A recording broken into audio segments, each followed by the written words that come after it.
बिस्मिल्लाहिर्रहमानिर्रहीम, अस्सलामु अलैकुम। साल 2022 के माह नवंबर की सुबह की आवाज़ के साथ मैं हूं यासिर खान और मैं हूं आमना आदिल। आप देख रहे हैं सुबह की आवाज़, जहां आप सुनते हैं पाकिस्तान की, दुनिया की, हाल की, फिलहाल की और अवाम की आवाज़ हमारे साथ। और बहुत ही इंटरेस्टिंग टॉपिक्स के साथ आज फिर आपके खिदमत में हाजिर हुए हैं। और आज हमारे पास बहुत सारे टॉपिक्स ऐसे हैं जिसमें डिटेल में आज बात करेंगे और बहुत ही सिग्निफिकेंट टॉपिक्स हैं। यस्टरडे की तरह हमने देखा कि बहुत इंटरेस्टिंग हमारा प्रोग्राम रहा, बहुत से टॉपिक्स थे, टाइम नहीं बचा था। सबसे पहले हम लोग स्टार्ट ही करेंगे पूरे पाकिस्तानियों को और यासिर आपको I would like to congratulate. बहुत मजेदार मैच था कल का और एक्चुअल में मजा आया। और literally Yasir I was driving back to home जब मैच का लास्ट फाइनल चल रहा था और मैं एफएम पे सुन रही थी और वो शान मसूद की जो आखिरी बॉल थी उस पे मैं आई वाज लिटरली क्राइंग और मैं चीखें मारी थी। Everybody around was actually watching me कि यार ये कर क्या रही है, लेकिन वो वाकई बाबर आजम की काविशें काम ले आई हैं, जो पूरी रात उन्हें प्रैक्टिस की है और पूरी टीम की जो मेहनत थी और वो जो एक क्रिटिसाइज किया गया था एग्जैक्टली। और मोहम्मद रिजवान और बाबर आजम की पार्टनरशिप ने कल बहुत अच्छा परफॉर्म किया। Mohammad Rizwan was man of the match as well. जो उम्मीद थी कि मैच का स्टार्ट था उसको देखते हुए लग नहीं रहा था कि मैच हो रहा था कि टफ हो सकता है, प्रेशराइज हो सकता है, लेकिन उन्होंने काफ़ी अच्छा प्ले किया और खैर पाकिस्तान जो है जीत गया कल का मैच। और जो वाकई हमारे लिए बहुत खुशी की बात है। आप सबको बहुत बहुत मुबारक हो।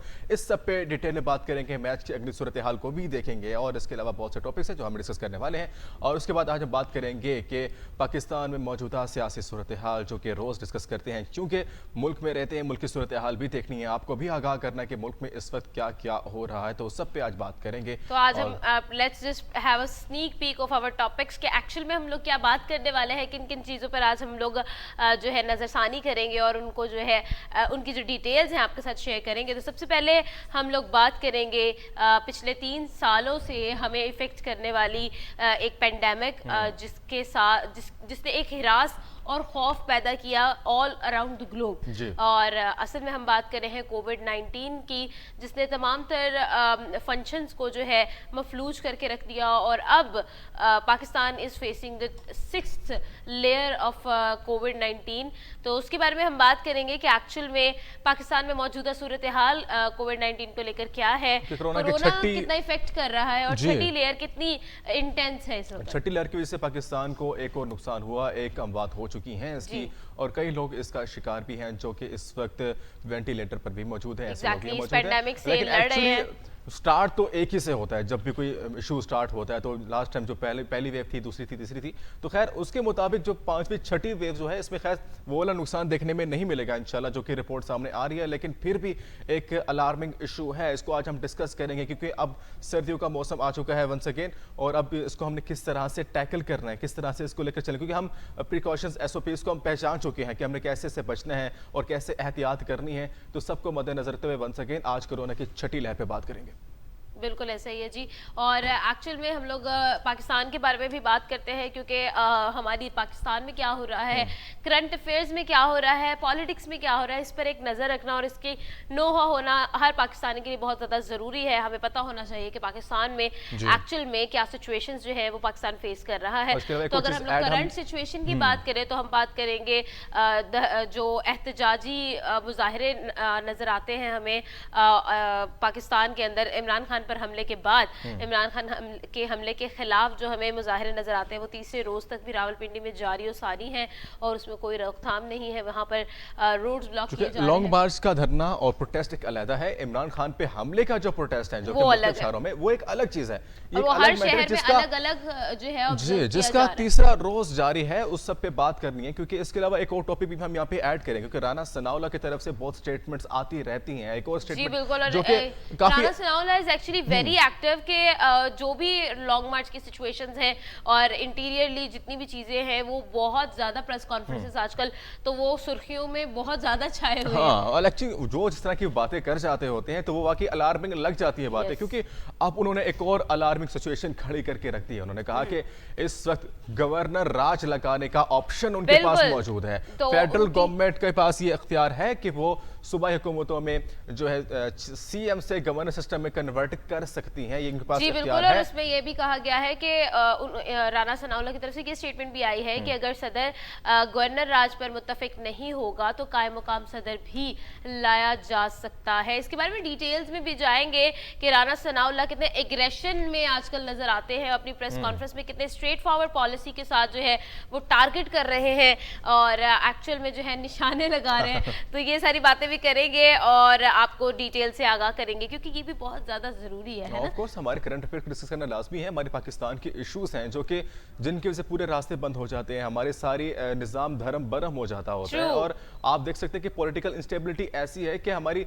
बहुत सी जो इंटरनेशनल ऑर्गेनाइजेशन है वो ताउन नहीं कर पाती है हमारे साथ। और अब देखना ये है कि इस वक्त इन सिचुएशन को कैसे हमने टैकल करना है। बहुत सी डेवलपमेंट्स हैं और इस वक्त जो है हर पॉलिटिकल पार्टी एक्टिव हो गई है और अपनी अपनी परफॉर्मेंस में अपना अपना एक अजीब सा रोल प्ले करती जा रही है, जो कि इस वक्त एक्चुअल में हम लोगों को एक खुल्लम खुल्ला जंग का माहौल भी नजर आ रहा है पॉलिटिक्स में।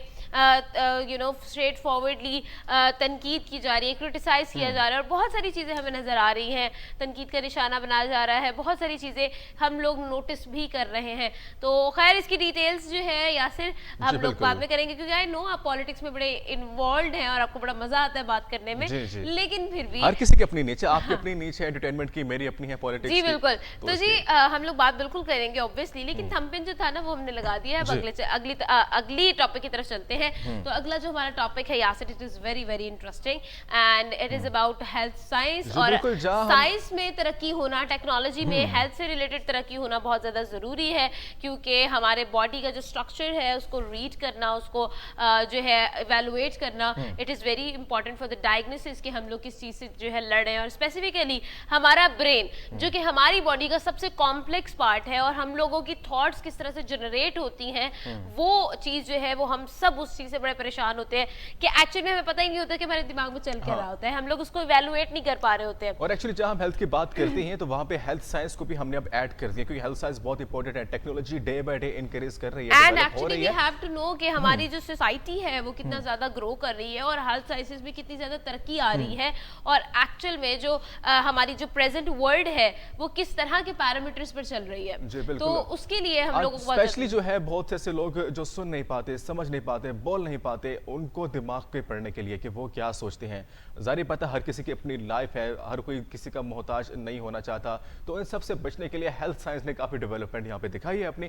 तो एक ऐसी मशीन यहाँ पे इंट्रोड्यूस करवाई गई है जो कि इंसान का दिमाग पढ़ सकती है। एक्चुअली ये तजर्बा किया गया, तजर्बा ये कामयाब हो चुका है। बिल्कुल जी, एक ऐसी मशीन बनाई गई है जो आपके माइंड थॉट्स को रीड करके उसको वर्ड्स में कन्वर्ट कर सकती है। तो ये वाकई में बहुत इंटरेस्टिंग बात है यार। एक्चुअल में आप कह रहे थे कि जो स्पेशली एबल्ड है, डिफरेंटली एबल्ड लोग हैं, उन लोगों के लिए मुझे तो लगता है कि आम इंसानों को भी इसकी बहुत ज्यादा जरूरत है। हम लोग इवैल्यूएट नहीं कर पा रहे होते ना। बिल्कुल ऐसे नहीं कर पाते, लेकिन खैर ये इतनी जदीद नहीं हुई कि आम इंसानों के दिमाग पढ़ सके, ठीक है। इतनी बड़े ड्रामेबाजी कैश नहीं कर सकती ना एक्चुअली। तो इसलिए जो है ये उन लोगों के लिए जिनको एक्चुअली थोड़ी बहुत जरूरत होती है, साइफर में कन्वर्ट होती है इनकी कोडिंग्स और कन्वर्ट होके हम इसका ऑडियो वीडियो लेवल आसानी से सुन सकते हैं। ये मशीन का तजर्बा हो चुका है लेकिन पब्लिक के लिए भी ये आम हो जाएगा आने वाले वक्तों में। लेकिन फिलहाल बहुत सी चीजें ऐसी जो कि एक्चुअली हो चुकी हैं। और उसके बाद जी हम लोग करेंगे सबसे फेवरेट टॉपिक पर बात और वो है जी cricket. T20 world cup championship चल रही है और पाकिस्तान ने फाइनल्स के लिए क्वालिफाई कर लिया है एंड आउट ऑफ नोवेयर हम लोग तो ये समझ रहे थे कि सेमीफाइनल के लिए भी क्वालिफाई नहीं होगा, लेकिन पाकिस्तान सेमीफाइनल में आया और छा गया। और इसके अलावा पाकिस्तान को बहुत अशद जरूरत है आगे वर्ल्ड कप तक पहुंचने के लिए। उसके लिए क्या एसओपीज अपनानी होंगी, क्या क्या इकदाम पाकिस्तान की टीम को करने चाहिए, उस सब के बारे में आज भी बात करेंगे और अपने एनालिस्ट को भी साथ इंशाल्लाह ज्वाइन करेंगे ताकि सब पे हम डिबेट करके एक अच्छा सा एनालिस्ट निकाल सके ताकि हमें पता लग सके पाकिस्तान की टीम क्या कर सकती है आने वाले वक्त में। तो इसके अलावा हमारा लास्ट टॉपिक जो लास्ट हम लोग आज बात करेंगे सर तारिक टेडी के बारे में जो कि इस वक्त बहुत ही ज़्यादा तशवीशनाक हालत में मौजूद है। इकबाल टाउन में फारूक हॉस्पिटल में वो मौजूद है और वहाँ पर उनको जाने नहीं दिया जा रहा, छुट्टी नहीं दी जा रही है क्योंकि Yasir they were not having the enough money and they are actually और उनको डॉक्टर्स की तरफ से ये कहा जा रहा है कि उनको PKI PGI में जो है ट्रांसफ़र कर दिया जाए, क्योंकि उनकी तशवीशनाक हालत जो है वो एक्चुअल में जिगर की बहुत ही तशवीशनाक हालत में मुब्तला है और उनका इलाज जो है वो बर वक्त बहुत ज़्यादा ज़रूरी है। उनके पास लेकिन इलाज के लिए पैसे नहीं है, हॉस्पिटल में एडमिट हैं, जिसकी वजह से हॉस्पिटल में काफ़ी वक्त से और उनके अहले खाना की तरफ से जो है ये रिक्वेस्ट की गई है और अपील की गई है कि कोई वजारत में से या गवर्नमेंट में से कोई भी ऑफिशियल जो है वो उनकी हेल्प करे। लेकिन ताहाल हुकूमती अहदेदारान में से या नजर नहीं एडमिनिस्ट्रेशन में से कोई लोग वहाँ पे नजर नहीं आए, उनके पास नहीं गए, लेकिन फिर भी किसी मसीहा का इंतजार है। तारिक डैडी हमारी कॉमेडी में हमारे स्टेज के बहुत बड़े आर्टिस्ट हैं जिन्होंने एक अच्छा नाम कमाया है और एक्चुअल में यासिर उनकी परफॉर्मेंस के दौरान ही तबीयत खराब हुई, जिसके बाद उनको स्टेज पर ही हॉस्पिटल लाहौर में किया परफॉर्म गया। कर रहे थे और एट दैट टाइम जो है वो उनकी तबीयत खराब हुई, उनका लीवर का इशू बन चुका था और वो हॉस्पिटल में एडमिट हैं अब तक। लेकिन अब तक सिर्फ पैसों की वजह से कि वो इलाज नहीं कर पा रहे, हॉस्पिटल वाले उनका खर्चा नहीं बर्दाश्त कर पाएंगे। अभी वैसे सारी बात है, कोई नहीं करता आजकल के दौर में, तो इसलिए खुद से पे करना पड़ता है। एक प्राइवेट हॉस्पिटल है, लाहौर का मशहूर हॉस्पिटल है, तो वहाँ पे वो ज़ेर इलाज है, लेकिन किसी मसीहा का मुतज़िर है। आज इस सब पे डिटेल पे बात करेंगे। इससे पहले भी कई मेजर इश्यूज हो चुके हैं, अब एक बिल्कुल सही है। बहुत और से उसके इश्यूज हमें बाद देखने को मिल रहे हैं। Yasir let's just have the last topic, Yeah. और लास्ट टॉपिक पे हम लोग बात करेंगे जी एक ऐसी शादी जहां पर इंसिडेंट्स पे इंसिडेंट्स हुए और बहुत ही एक मज़ेदार सा माहौल बन गया। एक शादी के दौरान जी शहद की मक्खियों ने धुआंधार किस्म की धावा बोल दिया। जी बिल्कुल, दूल्हे और बारातियों पे शहद की मक्खियों ने हमला कर दिया। ये जाती हुई बारात जिस पर रास्ते में बहुत से लोग अक्सर रोड़े अटकाते हैं, वहाँ पे मक्खियों ने जनाब हमला कर दिया है। और ये हरकत छोटे बच्चों की तरफ से की गई है, जहाँ बारात गुजर रही थी और बच्चों ने अक्सर करते हैं बच्चे के शहद के वो कहते हैं ना छोटा पैकेट बड़ा धमाका, बच्चे कुछ भी कर सकते हैं, वो बच्चे गैर सियासी होते हैं। बिल्कुल, खैर उन्होंने पत्थर उठा के मार दिया, तो उसका क्या उसका हाल था, कैसे ढूंढते बच्चे। खैर पत्थर मारा तो उसके बाद जो है पूरी मक्खियां बाहर निकले, पूरी बारात को अफेक्ट किया। दूल्हे को अफेक्ट नहीं करना चाहिए यार, दूल्हा तो हमारा मेन फैक्टर होता है जिसके पीछे पूरी फौज चल रही होती है। वो तो चीफ मिनिस्टर हो गए ना, मतलब लाइक बिल्कुल। वो क्या कहते हैं, वो चीफ गेस्ट होते हैं, गेस्ट ऑफ ऑनर होते हैं, ऑब्वियसली तो यार, उसका उसको दिन थोड़ा सा होता जो है। है प्रोटोकॉल मिलना चाहिए। हाँ तो यासिर आपकी शादी में अगर ऐसा हुआ तो how do you deal with it? भाग देंगे? ऐसी बात नहीं है, मैंने आपको पहले ही बताया कि मेरी शादी वेरी सिंपल डिम्पल सी होगी, तो हम पूरा पैक होके जाएंगे। नहीं तो सिंपल डिम्पल सी तो इवन होगी, तो आपने कौन सा ऊपर वो नहीं, एक्चुअली जहाँ पे वाकया पेश आया है ना, तो वहाँ पे लाइक थोड़ा सा विलेज एरिया था, तो वहाँ पे इसकी सिचुएशन देखने को मिली थी, लेकिन ये सिस्टम था। अच्छा, तो आप चाह रहे हैं कि आप मोटरवे से जाएंगे और हाँ, मोटरवे से जाएंगे, गाड़ी जहाँ पर है ही नहीं है, रेड कारपेट पे गाड़ी उतरेगी डायरेक्ट अंदर, दैट्स इट, वहाँ पे मामला ही खत्म हो जाएगा हम ना। और हमारे छोटे छोटे ख्वाब। तो जी ये हमारा छोटा सा इंडेक्स था, बहुत सारी बातें हम लोग करने वाले हैं और बहुत मजेदार सी बातें करने वाले हैं, वो तो हम आपको होने नहीं देते क्योंकि ये तो सुबह की आवाज है और हमारा काम ही है आपकी सुबह को ताज़ा बनाना। लेकिन इंडेक्स जो है वो हमारा खत्म हो चुका है। कल हमने बहुत सारे टॉपिक्स डिस्कस किए थे, लेकिन हम लोग उसको कंप्लीट नहीं कर पाए थे, तो आज हमने कहा कि नहीं, let's just have a break, let's just have a pause, और फिर हम लोग जो है उसको जितना हम लोग कर सकते हैं उतना ही करेंगे। तो आज हम लोगों ने बहुत स्पेसिफिकली आपके लिए जो है बहुत मजेदार सी न्यूज़ निकाली है और हम लोग आज डिटेल्स में उसको डिस्कस करने वाले हैं। तो यहाँ पर टाइम हुआ चाहता है आपके चाय बनाने का, चाय का कप ग्रैब करके हमारे पास वापस आने का। हम लेते हैं एक छोटा सा ब्रेक, आपको देते हैं टाइम चाय बनाने का, जल्दी से चाय बना लें, देखते रहें सुबह की आवाज हमारे साथ।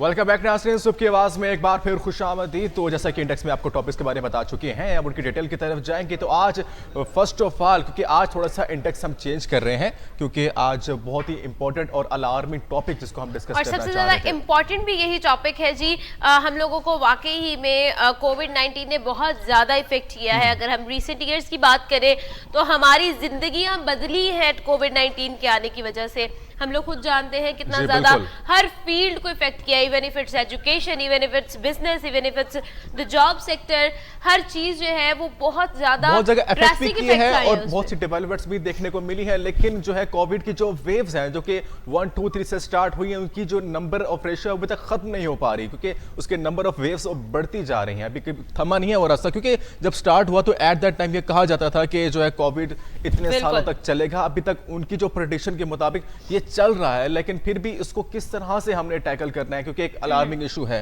तो आज इस सब पे बात करने कोरोना के लिए की छठी लेयर से हम लोग इस वक्त इफेक्टेड है, पाकिस्तान इफेक्टेड है और एक मरीज जान की बाजी हार भी चुका है। हम लोग फैक्ट्स एंड फिगर्स पे भी बात करेंगे, लेकिन उससे पहले जी हम लोग अपने गेस्ट को वेलकम कहेंगे।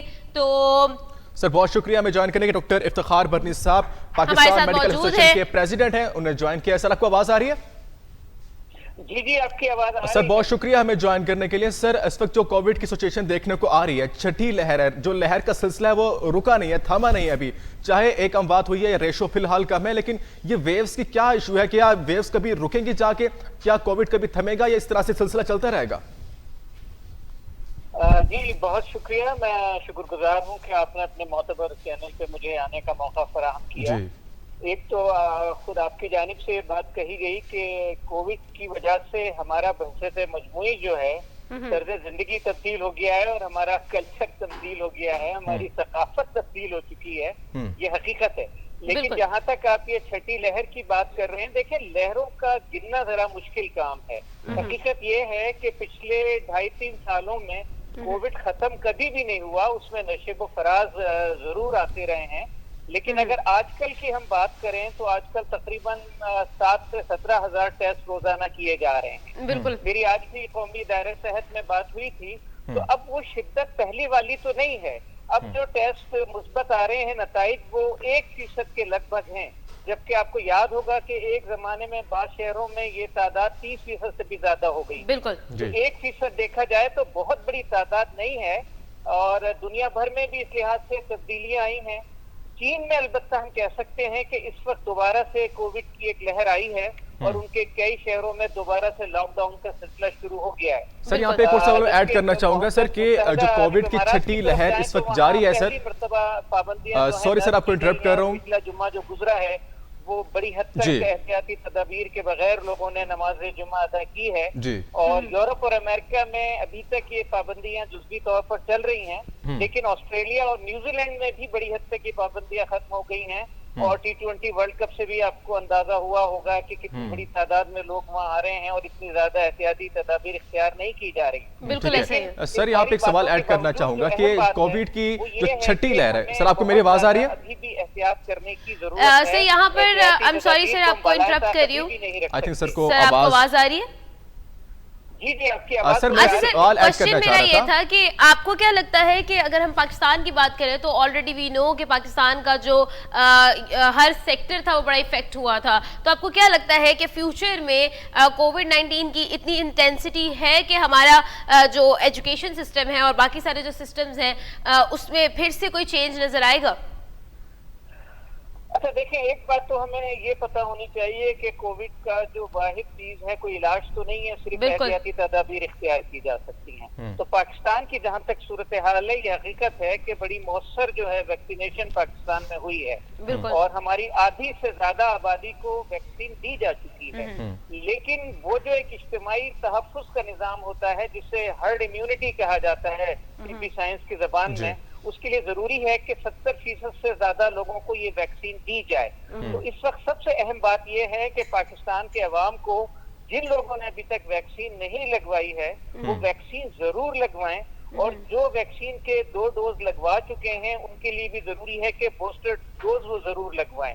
बिल्कुल सर, मैं इसी तरफ आना चाह रही थी। आपके ख्याल में 12 साल से कम उम्र के बच्चों के लिए तो उनको भी अब वैक्सीन देना जरूरी है। तो अगर वैक्सीन के मामले में हम सही तौर पर जोर शोर से हिस्सा लेंगे तो यकीनन हम इज्तिमाई तहफ़्फ़ुज़ तक पहुंच सकेंगे और इंशाल्लाह फिर मुस्तक़बिल करीब में हमारे स्कूलों में बाकायदा तौर पे पूरी पाबंदियां खत्म होने के साथ जो है निज़ाम तालीम दोबारा से बरकरार रहेगा और इंशाल्लाह ताला से शुरू हो जाएगा शिद्दत के साथ। लेकिन असल चीज यही है कि एहतियात अभी भी हमें करनी चाहिए और वैक्सीन की तरफ हमें ज्यादा से ज्यादा तवज्जो देनी चाहिए। बिल्कुल सर। डॉक्टर साहब, इसी बात पे मैं कंटिन्यू करूंगी। वैक्सीन को लेकर बहुत सारे लोगों के माइंड में बड़े सारे क्वेश्चंस होते हैं और उनका कहना ये है कि ये जो वैक्सीन है ये अल्टीमेटली हमें बीमार कर रही है। आवाज मुझे कुछ ठीक नहीं आ रही है बात। सर आपको अब आवाज आ रही है? जी अभी बेहतर हुई है थोड़ी। जी तो मैं ये कह रही थी कि वैक्सीन को लेकर बहुत सारे लोगों के माइंड में बड़े क्वेश्चंस होते हैं कि ये जो वैक्सीन है ये इन अ लॉन्ग रन हमें इफेक्ट करेगी और ये हमें इसलिए इंजेक्ट की जा रही है ताकि ये हम लोगों को मार सके। इस तरह की बहुत सारी बातें, बहुत सारे मफरूजे जो है अवाम की तरफ से सामने आए। तो अवेयरनेस का एक फैक्टर जो है वो वाकई ही में लैक करता नजर आता है। उस चीज को कैसे डील किया जाए? असल में मैं समझता हूँ कि ये जो मफरूजात थे इन सबको हमने बड़ी हद तक शिकस्त दी है। अभी भी थोड़े लोग हैं जो इन मफरूजात की बात कर रहे हैं। ये सारे के सारे मफरूजात जो हैं हमारी लाइलमी पर मबनी है। ना तो इस वैक्सीन में कोई हराम अज्जा इस्तेमाल हुए हैं, ना ही इससे कोई पांचपन होता है, ना ही इससे कोई और बीमारी होती है। ये एहतियात का सबसे मौसर जरिया है। और बात सिर्फ कोविड वैक्सीन ही की नहीं है। अगर आप ऐसे से मजमूई जायजा लें तो जितनी भी बीमारियों की वैक्सीन इस्तेमाल हुई है उन सबसे फायदा हुआ है। चेचक का हमें इल्म है कि पाकिस्तान से मुकम्मल अगर खात्मा हुआ है तो वैक्सीन की वजह से हुआ है। आपके इल्म में है कि यरकान से बड़ी हद तक जो दिफा होता है वो वैक्सीन की वजह से होता है। टीबी से दिफा होता है, खसरा से दिफा होता है। और अब तो जो MMR एक मुश्तरका वैक्सीन आती है, मीजल, मम्स, रूबेला। और सबसे बढ़कर मैं कहूंगा कि पोलियो जो थोड़ा बहुत बाकी रह गया है पाकिस्तान में, वो अगर सही तरीके से वैक्सीन हो तो ये वैक्सीनेशन से खत्म हो जाएगा। और खुद कोरोना के हवाले से अगर हम देखें तो USA के और अमेरिका यानी यूरोप के जो मजमूई तौर पे आदाद शुमार हैं उसे अंदाजा होता है कि वैक्सीनेशन के बाद वहाँ 90% कमी वाक़ई हुई है अमवात में। और ये बहुत बड़ी कामयाबी है। ठीक है सर, एक सवाल और ऐड करना चाहूंगा। सर आपको आवाज आ रही है मेरी? अगर किसी शख्स को मर्ज होता है तो उसकी शिद्दत जो है वैक्सीन ना लगवाने के मुकाबले में 10 गुना ज्यादा कम होती है। ठीक है सर, एक और सवाल यहाँ पे ऐड करना चाहूंगा। सर ये बताइएगा कि जो छठी वेव कोरोना की चल रही है, I think so Amna sir को आवाज नहीं आ पा रही है कुछ टेक्निकल इश्यूज की वजह से। डोज भी जरूर लगवाएं। So please communicate. बिल्कुल सही है सर। अगर हम लोग इसी बारे में बात करें, क्वेश्चन को अगर हम लोग प्रोसीड करें तो मुझे ये बताइएगा कि कोविड-19 आखिर ओरिजिन कहाँ है और क्या ओरिजिन है, और हम लोग हाइजेनिक किन कंडीशंस को जो है, किन चीज़ों को, सिचुएशंस को फॉलो करना हमारे लिए बहुत ज़्यादा ज़रूरी है when it comes to COVID. जी हाँ, ये आप दुरुस्त तवज्जो दिला रही हैं। कोविड के हवाले से अभी भी हमें एहतियाती तदाबीर इख्तियार करने की जरूरत है। अव्वल तो ये कि हमें जो ज्यादा हुजूम वाली जगह हैं वहां पे जाने से अभी गुरेज करना चाहिए। और अगर जाना पड़े तो वहां पे कम से कम हम मास्क जरूर इस्तेमाल कर लें। हाथों की सफाई का हम एहतियात से काम लेते रहें और बार बार हाथों को धोते रहें। लोगों से गले मिलने से और हाथ मिलाने से गो के हमारे समाजी ताल्लुकात पे बुरा असर पड़ सकता है, लेकिन अगर उससे गुरेज किया जाए तो हमारे लिए बेहतर होगा। यानी किसी हद तक हमें एहतियाती तदाबीर को जारी रखना चाहिए, लेकिन वो पहले वाली शिद्दत तो अभी दरकार नहीं होगी, लेकिन फिर भी ये जरूरी है। अच्छा, लेकिन इस तरफ मैं एक और तरफ आपकी तवज्जो दिलाना चाहता हूँ कि कोविड की वजह से हमें दूसरी अहम चीजों को नहीं भूलना चाहिए। अब देखें, 4 दिन बाद जो है डायबिटीज का आलमी दिन आ रहा है, उस तरफ भी लोगों को आगाही दें। और इस दफा का तो जो थीम है वो यही है कि एक्सेस टू डायबिटीज एजुकेशन, यानी कि लोगों को डायबिटीज के हवाले से तालीम भी दी जाए, आगाही भी दी जाए, उनको बताया जाए कि कितना ये खतरनाक मर्ज है, खामोश नासिल की हैसियत रखता है और इसकी वजह से लोगों की मौत भी वाक़ई होती है। पाकिस्तान की 20% से ज्यादा आबादी इस मर्ज में मुब्तला है, लेकिन कोरोना की लहर की वजह से हम लोग बाकी अमराज की तरफ तवज्जो नहीं देते। इसी तरीके से आपके इल्म में है कि सैलाब के बाद अभी तक पानी जो है मुतासरा इलाकों में खड़ा हुआ है और बहुत सारे अमराज वहाँ पर मौजूद हैं और मजीद अमराज पैदा होने का खदशा है। तो उस तरफ भी हमें तवज्जो देनी चाहिए और वहाँ भी जाना चाहिए। ये बहुत जरूरी है। सिर्फ कोरोना की वजह से बाकी सारे अमराज को हमें भूलना नहीं चाहिए, फरामोश नहीं करना चाहिए। सर मैं इसी तरफ आऊंगी। हम खुद जानते हैं कि अब हम सर्दी की तरफ जा रहे हैं, हमारे जो महीने हैं वो सर्द होना शुरू हो चुके हैं। तो आपके ख्याल में यहाँ ये जो टाइम है इसमें लोग जो है वो बहुत ज़्यादा बीमारियों का शिकार हो जाते हैं। हम खुद जानते हैं कि ये जो सैलाब की वजह से मलेरिया और डेंगू उसमें बहुत ज़्यादा असर पकड़ लिया है और वाकई में वो लोग बहुत ज़्यादा बीमार हो रहे हैं। तो इन लॉन्ग रन ये जो एक आप खुद जानते हैं एक इफेक्ट हुआ है आवाम पर, इसको किस तरह से डील किया जा सकता है? मेडिकल फील्ड के अंदर क्या इकदाम किए जा रहे हैं इसको लेकर? अच्छा देखिए, पहली बात तो ये कि सर्दी जो शुरू हुई है इसकी वजह से डेंगू का जोर तो टूटा है। मिड अक्टूबर के बाद जो है डेंगू का जोर कम हो जाता है, केसेस कम हो गए हैं, लेकिन अभी भी डेंगू के केसेस आ रहे हैं, तो उस हवाले से भी एहतियात की जरूरत है। इसके अलावा हम जानते हैं कि पानी अभी भी मुतासरा इलाकों में खड़ा हुआ है, तो हैजा, इसहाल या एक्यूट गैस्ट्रोएंटेराइटिस की बीमारी, आंतों की सोजिश, टाइफाइड, मलेरिया, खून की कमी, ये सारे खतरात मौजूद हैं। सांप के कांटे के अभी अमराज व वाक़यात हमारे सामने आ रहे हैं। जल्दी अमराज भी अभी पूरे तौर पर मौजूद हैं, जिसमें स्कैबीज है और फंगल इन्फेक्शन है। और सबसे बढ़कर मैं खुद देखें नफ्सियाती अमराज का माहिर हूँ, मुझे इल्म है कि इन सारे इलाकों में लोग बड़ी तादाद में डिप्रेशन की तरफ गए हैं। डिप्रेशन में बड़ी तादाद में लोग मुब्तला हैं। उनके जख्मों पर मरहम रखने की जरूरत है, उनके डिप्रेशन को कम करने की जरूरत है, उस तरफ लोग तवज्जो नहीं देते।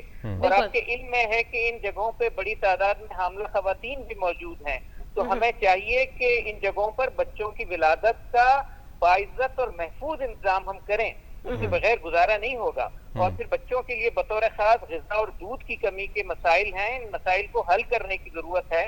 और इस वक्त सर्दी की वजह से आपके इल्म में है कि ये फ्लू जो है उसका मौसम है, और इसका जो वाहिद कामयाब इलाज है वो वैक्सीन है, और फ्लू की वैक्सीन जो है हर साल लगाने की जरूरत होती है।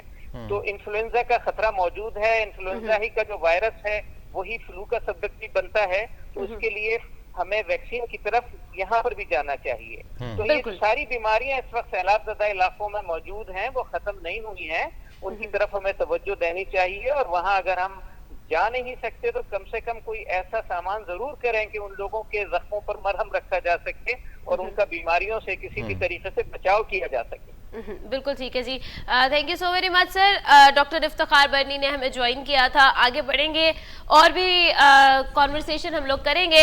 अभी के लिए जो है कोविड की जो सिचुएशन थी, लेकिन आमना कोविड की सिचुएशन कुछ ऐसी है, इसमें कुछ नंबर और रेशोज हैं जो कि हमें देखने को मिली है, जिसमें इतने सारे केसेस आए हैं, कुछ संगीन सूरत हाल में भी मौजूद है वेंटिलेटर पे, तो उस पर भी हमने बात करनी, क्योंकि अब जो कोविड की रेशो हमें देखने को मिल रही है एक्चुअली, क्योंकि वहाँ पे NIH की रिपोर्ट के मुताबिक 6033 केसेस रिपोर्ट हुए हैं, जिनमें से 38 की हालत तशवीशनाक बताई गई है। जो रेशो एक्चुअली कोविड की जो निकाली जाती है एट दैट रिजल्ट, वो जो रेशो बताई गई है वो इस वक्त 0.63% बताई गई है, जो कोविड की रेशो बताई। उसमें एक अफवात भी हो चुकी है अब तक, क्योंकि डॉक्टर साहब बता रहे थे कि कोविड की जो वेव है, जो लेयर है, वो कभी थम नहीं सकती इस तरह से एक्चुअली, क्योंकि आसान काम नहीं है इसको खत्म करना, क्योंकि इसको इलाज जब तक इसका मुकम्मल नहीं आ जाता तब तक ये आसान काम नहीं है। जब तक इलाज नहीं आया तो वेव भी खत्म नहीं हो सकती। वेव 6वीं 7वीं 8वीं 10वीं ये चल सकती है, खुदा ना खारा के ये हमें अफेक्ट करे, ये ज्यादा नुकसानदेह हो, लेकिन हमें एहतियाती तदाबीर को बिल्कुल ऐसा ही है यासिर। अगर हम इसी चीज को कंटिन्यू करें तो मेरे ख्याल में एहतियाती तदाबीर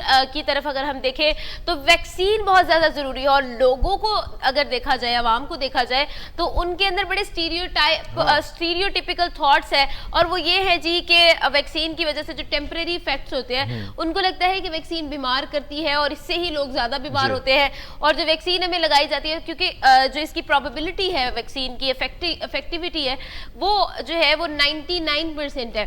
तो जो 1% लोग वैक्सीन के बाद भी कोविड का शिकार हो जाते हैं, तो उनका कहना ही होता है कि ये हमें इंजेक्ट किया जाता है वैक्सीन के थ्रू।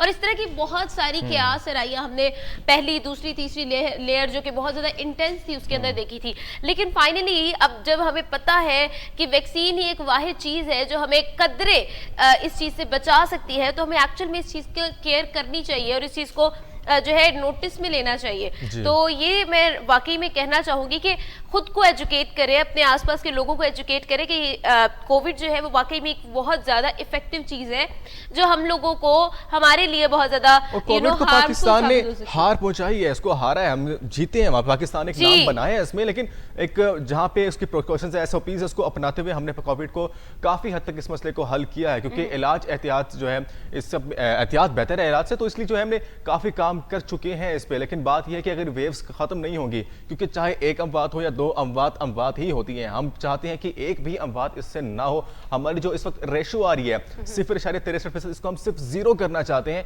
तो इसलिए हमें भरपूर इकदामात लेने होंगे इसके लिए। लेकिन अगर हम देखें तो इंटेंसिटी में काफी हद तक कमी आई है, लेकिन फिर भी अभी तक हम लोग अपने टारगेट पे नहीं पहुंचे हैं। इसको बिल्कुल खत्म होना बहुत ज्यादा जरूरी है, क्योंकि जान हमारी जो है वो बहुत ज्यादा कीमती होती है। और मैं हमेशा कहती हूँ कि जान है तो जहान है।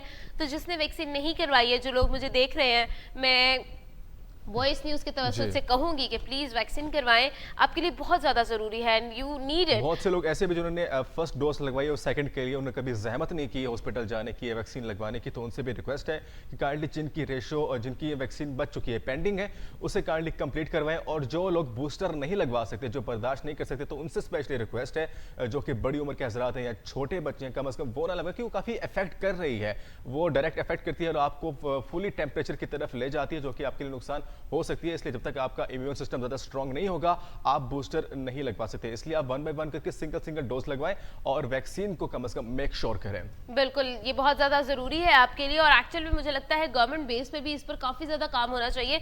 और बाकी में पाकिस्तानी गवर्नमेंट ने बहुत काम किया था जब कोविड की सिचुएशन थी, मॉल्स में एंट्री नहीं थी, आपको पेट्रोल पंप में इवन के आप लोगों को कार्ड दिखाकर जो है पेट्रोल डलवाया जाता था। ये चीज हम लोगों ने फेस की और ये वाकई में एक अच्छा इकदाम था। तो ये बहुत ज्यादा इंपॉर्टेंट था मेरे ख्याल में, है ना। तो let's just sum this up. Yasir, हम लोग बात कर रहे थे कोविड-19 की छठी लहर के बारे में और इसकी जो शरह रही है वो है 0.63 और इसको 0 पर लेकर जाना, एब्सोल्यूट करना बहुत ज़्यादा ज़रूरी है। तो इसी के साथ साथ हम दुआ गो है कि हमारा पाकिस्तान और पूरी दुनिया जो ये मास्क की सिचुएशन और ये जो कोविड की सिचुएशन है, ये जल्द से जल्द बाहर आए और हम लोग फिर से खुल के सांस ले सके विदाउट मास्क, फिर से नॉर्मल लाइफ को एंजॉय कर सकें। तो खैर इस सब पे हमने बहुत बात की है, हमें ज्वाइन भी किया था डॉक्टर साहब ने। और अब खैर हम बात करते हैं अगले टॉपिक की तरफ, क्योंकि हमारी पॉलिटिक्स और हमारे पाकिस्तान के बारे में बात करना बहुत ज्यादा जरूरी है और आपको बताना बहुत ज्यादा जरूरी है कि पाकिस्तान में एक्चुअली क्या चल रहा है। तो आज स्पेसिफिकली हम लोग बात करेंगे धरने के बारे में। इमरान खान साहब को 3 नवंबर को जो है उन पर कातिलाना हमला हुआ, उसके बाद से all over the country different cities के अंदर हमने एहतजाज होते देखे और ये एहतजाज जो थे ये कातिलाना हमले के खिलाफ हुए। और क्योंकि प्रोटेस्ट का जो मसला चल रहा था वो काफ़ी टाइम से चल रहा है। एक्चुअली यहाँ पे जैसे मैंने इंडेक्स से पहले ही बता चुका हूँ, क्योंकि हमारे यहाँ पे 2 ट्रैक हैं एक्चुअली। एक तो हमारा लॉन्ग मार्च का ट्रैक है जो कि इस वक्त रावलपिंडी की तरफ रवा दवा है, दूसरी तरफ जो इमरान खान पर एक्चुअली हमला हुआ उसका प्रोटेस्ट अलहदा है, उसका आज तीसरा रोज है। या फिर ये जो प्रोटेस्ट का सिचुएशन हुआ, लॉन्ग मार्च का सिचुएशन हुआ, फिर इमरान खान साहब पर हमले की सिचुएशन आई, इन सब के दौरान जो है इवन कि हम लोग अगर if we go back into the history 3 से 4 महीने पहले जाए तो 25 मई की जो सिचुएशन थी वो भी लोगों ने देखी। तो उस दौरान जो है ये एक सिचुएशन हमें नजर आई, पंजाब गवर्नमेंट, फेडरल गवर्नमेंट और ये जो गवर्नरशिप है, इन सब के दरमियान एक चपकलिश हमें देखने में मिली, सुर्खियों में भी रही। तो राना सनाउल्लाह का जो ये स्टैंस है कि अगर जो है ये सिचुएशन जो है कंट्रोल में नहीं होती है तो हो सकता है पंजाब गवर्नमेंट अगर और जो सूबाई गवर्नमेंट्स है जो अगर इसको ये बेहतर तरीके से परफॉर्म नहीं कर पाएंगी तो हो सकता है कि गवर्नर राज लगा दिया जाए। बिल्कुल, आज के इसको भी हम साथ मर्ज करते जाएंगे, क्योंकि इंटीरियर मिनिस्ट्री की तरफ से अक्सर बयानात आते रहते हैं। तो राना सनाउल्लाह साहब ने एक और बयान जो दी है, उन्होंने यही कहा कि अगर ये प्रोटेस्ट नहीं थमेंगे तो हमें कोई ऐसे खातिर-खा इक़दाम करने पड़ेंगे जिसकी वजह से हमने मुल्क को अमन लाना है, मुल्क के अंदर अमनी सूरत हाल को कायम रखना है। तो उन्होंने कहा कि हमारे पास ऑप्शन मौजूद है गवर्नर राज की, क्योंकि उनको ऐसा लगता है कि हमारी जो स्पेशली पंजाब और KP की जो गवर्नमेंट है उसके अंदर जो हमारी CM शिप है वो उसी तरह से काम नहीं कर रही। रही, उनकी एक्टिविटीज़ अच्छी नहीं है, उनकी अपनी ब्यूरोक्रेट्स के साथ मामला ठीक नहीं है, अपने सूबाई मामला को सही तरह से हल कर नहीं पा रहे, जिसकी वजह से उनका ये कहना है कि वो गवर्नर राज कायम करेंगे। गवर्नर राज कायम करेंगे तो बिल्कुल ये सिचुएशन सारी कन्वर्ट हो जाए, क्योंकि जाहिर बात है अब थोड़ी पॉलिटिकल सोचने से बात करें तो सीएमशिप की तरफ बात करें पंजाब में तो पीटीआई की एक्चुअली गवर्नमेंट है, तो अगर गवर्नरशिप की तरफ बात करें तो वहां पे नून लीग के बलीगुल रहमान साहब बैठे हैं जो कि गवर्नरशिप में बैठे हैं। एक्चुअली कुछ पॉइंट ऐसे भी थे, लास्ट टाइम आमना देखने में आया कि पंजाब के अंदर लाहौर में यहाँ गवर्नर हाउस पे हमला हुआ था, पीटीआई के कारकुनान ने झंडे उठा के और आग लगाई, गेट पे चढ़े, कैबिन को तोड़ा और ये सिचुएशन देखने को मिली। एक्चुअली मैंने पहले भी कई बार अक्सर कहते रहता हूँ क्योंकि छोटी छोटी चीज़ें होती हैं जो हमें अवॉइड करने चाहिए हमारे कारकुनों को, खान साहब की तरफ से भी, क्योंकि अगर हम ना करें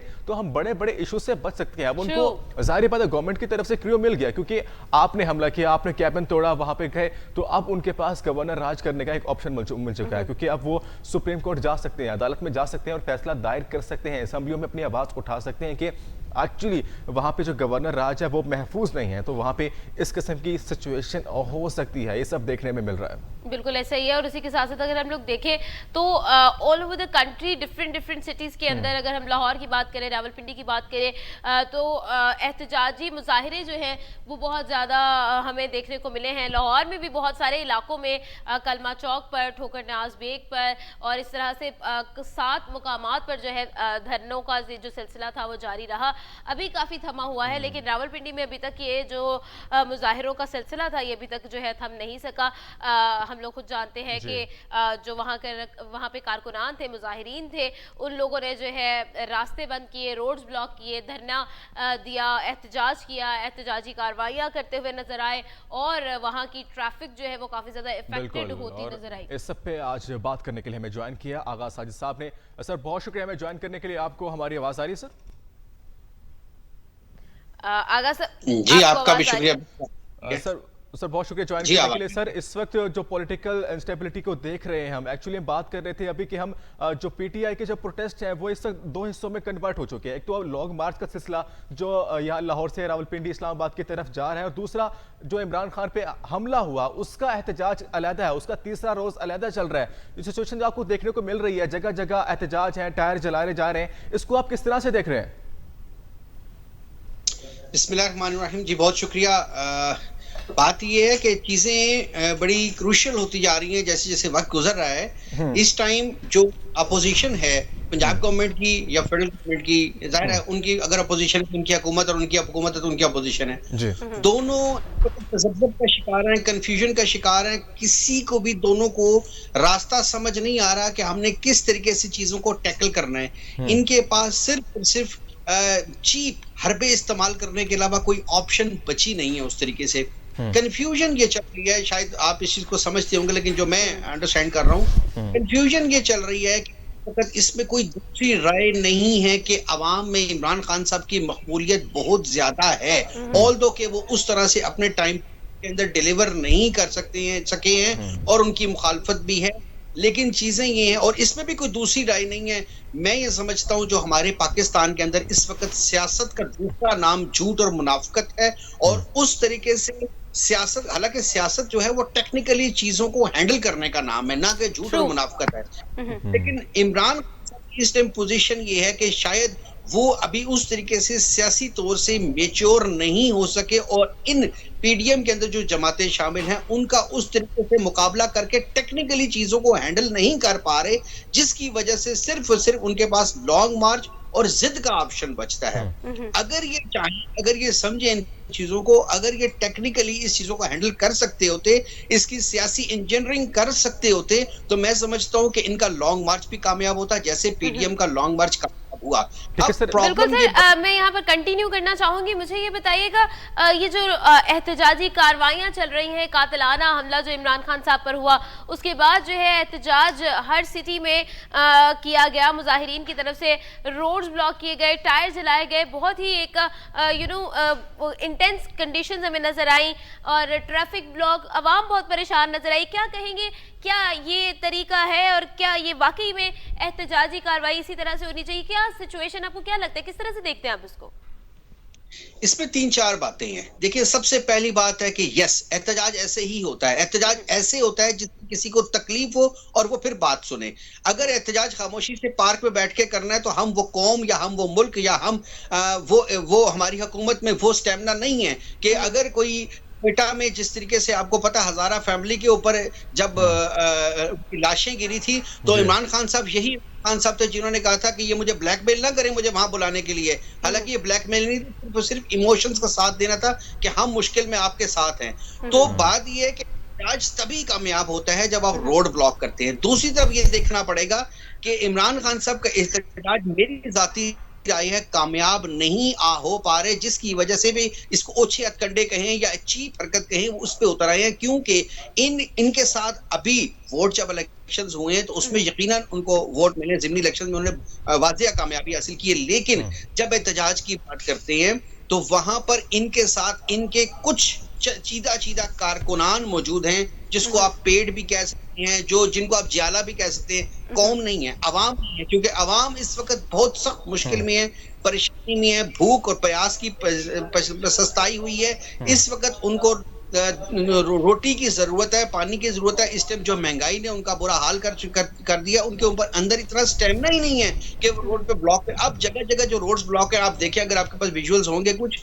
वहां पर चंद लोग, मैं 100 भी नहीं कहूंगा, चंद लोग हैं, 100 से भी कम लोग हैं जो कुर्सियां लगाकर रोड के ऊपर बैठे हुए हैं और लोगों का उन्होंने कर रखा हुआ है। अच्छा, आगा साहब, यहाँ पे सवाल ऐड करना चाहूंगा कि लॉन्ग मार्च की सिचुएशन को देखते हुए, एहतजाज की सिचुएशन को देखते हुए, राना सनाउल्लाह साहब का बयान लास्ट टाइम आया, उन्होंने एक डेवलपमेंट भी देखने में आई है। उन्होंने पंजाब हुकूमत को और केपीको को खत लिख दिया है कि वो गवर्नर राज की तरफ कन्वर्ट हो सकते हैं, उनके पास ऑप्शन मौजूद है।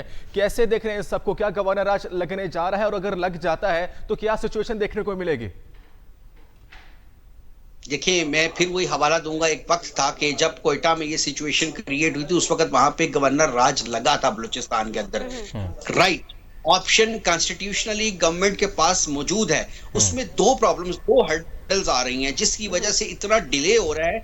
फेडरल गवर्नमेंट सोच रही है लेकिन कर नहीं पा रही है। उनको दो हर्डल्स आ रही हैं। एक हर्डल उनको आ रही है, पब्लिक की तरफ से आ रही है कि अगर गवर्नर राज अनाउंस होता है तो जो सप्लीमेंट्री जो ज़िमनी इलेक्शंस हुए हैं उसके अंदर जो अवाम का रिएक्शन या अवाम में इमरान खान साहब की मकबूलियत सामने आई है, वो देखने के बाद वो कंफ्यूज है कि खुदा ना खास्ता खून रेजी और एहतजाज की सूरत हाल बढ़ ना जाए और उनको यू टर्न ना लेना पड़े और उनको बंद गली में ना चले जाए। उस चीज की कैलकुलेशन आ रही है कि खुदा ना खास्ता ये चीजें बढ़ जाएंगी या कंट्रोल ओवर हो जाएंगी। एक तो ये, क्योंकि जाहिर सी बात है गवर्नर राज एक किस्म की कॉन्स्टिट्यूशन की लास्ट स्टेज है कि जहां पर जब चीजें कंट्रोल नहीं होती हैं तो फिर गवर्नर राज की तरफ जाते हैं, इमरजेंसी की तरफ जाते हैं, मार्शल लॉ की तरफ जाते हैं। तो खुदा ना खास्ता ऐसी सिचुएशन तो नहीं होगी, इसकी कैलकुलेशन की जा रही है। दूसरी जो हर्डल रास्ते में आ रही है कि इस टाइम जो प्रेसिडेंट पाकिस्तान है वो भी पीटीआई से है, लेकिन उसमें एक एज जरूर जा रहा है फेडरल गवर्नमेंट को कि जो लास्ट टाइम प्रेसिडेंट जो पाकिस्तान है उनकी कुछ ऐसी स्टेटमेंट्स आई हैं जो खुद पीटीआई के लिए भी मैं समझता हूं नुकसानदेह थी या उनके वर्जन के उनके टारगेट के कुछ अगेंस्ट थी। तो ज़ाहिर सदर जो आरिफ अलवी साहब हैं उनकी अपनी कैलकुलेशन थी, उनकी अपनी एक सियासत है या उन्होंने फर्दर अपनी माइंड के मुताबिक उन्होंने चीजें डिसाइड करनी है। तो अब गवर्नमेंट ये कैलकुलेट कर रही है कि क्या हम सदर साहब को कहते हैं तो क्या सदर साहब गवर्नर राज की परमिशन देंगे, इस पे इम्प्लीमेंटेशन हो पाएगा या फिर एक दफा फिर इनको मुंह की खानी पड़ेगी। लेकिन सर राना सनाउल्लाह तो मैंने जैसे शुरू में कहा कि इस दोनों के लिए इस कदर गंभीर हो चुकी है कि पाकिस्तान तहरीक इंसाफ का लॉन्ग मार्च भी उस तरह से कामयाब नहीं हो पा रहा जैसे कहते हैं पूरे टारगेट के साथ, इसी तरह गवर्नमेंट की स्ट्रेटेजी भी उस तरह से कामयाब नहीं हो रही। सर अगर हम लोग इसी चीज को कंटिन्यू करें तो राना सनाउल्लाह की तरफ से तो ये स्टेटमेंट सामने आई है कि अगर जो करंट प्रेसिडेंट हैं आरिफ अलवी साहब, अगर वो गवर्नर राज की मंजूरी नहीं देते तो उनकी जगह पर कायम मुकाम सदर ले आया जाएगा। इसके पीछे क्या लॉजिक है? देखिए, कायम मकाम सदर भी लाया जाएगा और उन्होंने ये भी कहा है कि उनके देने की जरूरत भी नहीं है, हम अदरवाइज भी जो है वो एक फॉर्मेलिटी होती है, वजीर आजम की जब सिफारिश होती है तो उनको इम्प्लीमेंट करना ही होता है। देखिए ठीक है, उनकी बात किसी हद तक दुरुस्त है, वो कर भी सकते हैं, लेकिन फिर वही चीज है कि इतना आसान नहीं है। अदम एतमाद जब लाया गया था वजीर आजम साहब के खिलाफ और उसके बाद इनको चेंज किया गया है, चेंज ओवर किया गया है, तो इतना आसान नहीं था यह प्रोसेस। तो सबसे पहले ये देखना पड़ेगा कायम मकाम सदर की जो है वो क्या रिक्वायरमेंट्स होती है कि किन सूरतों में कायम मकाम सदर को लाया जा सकता है।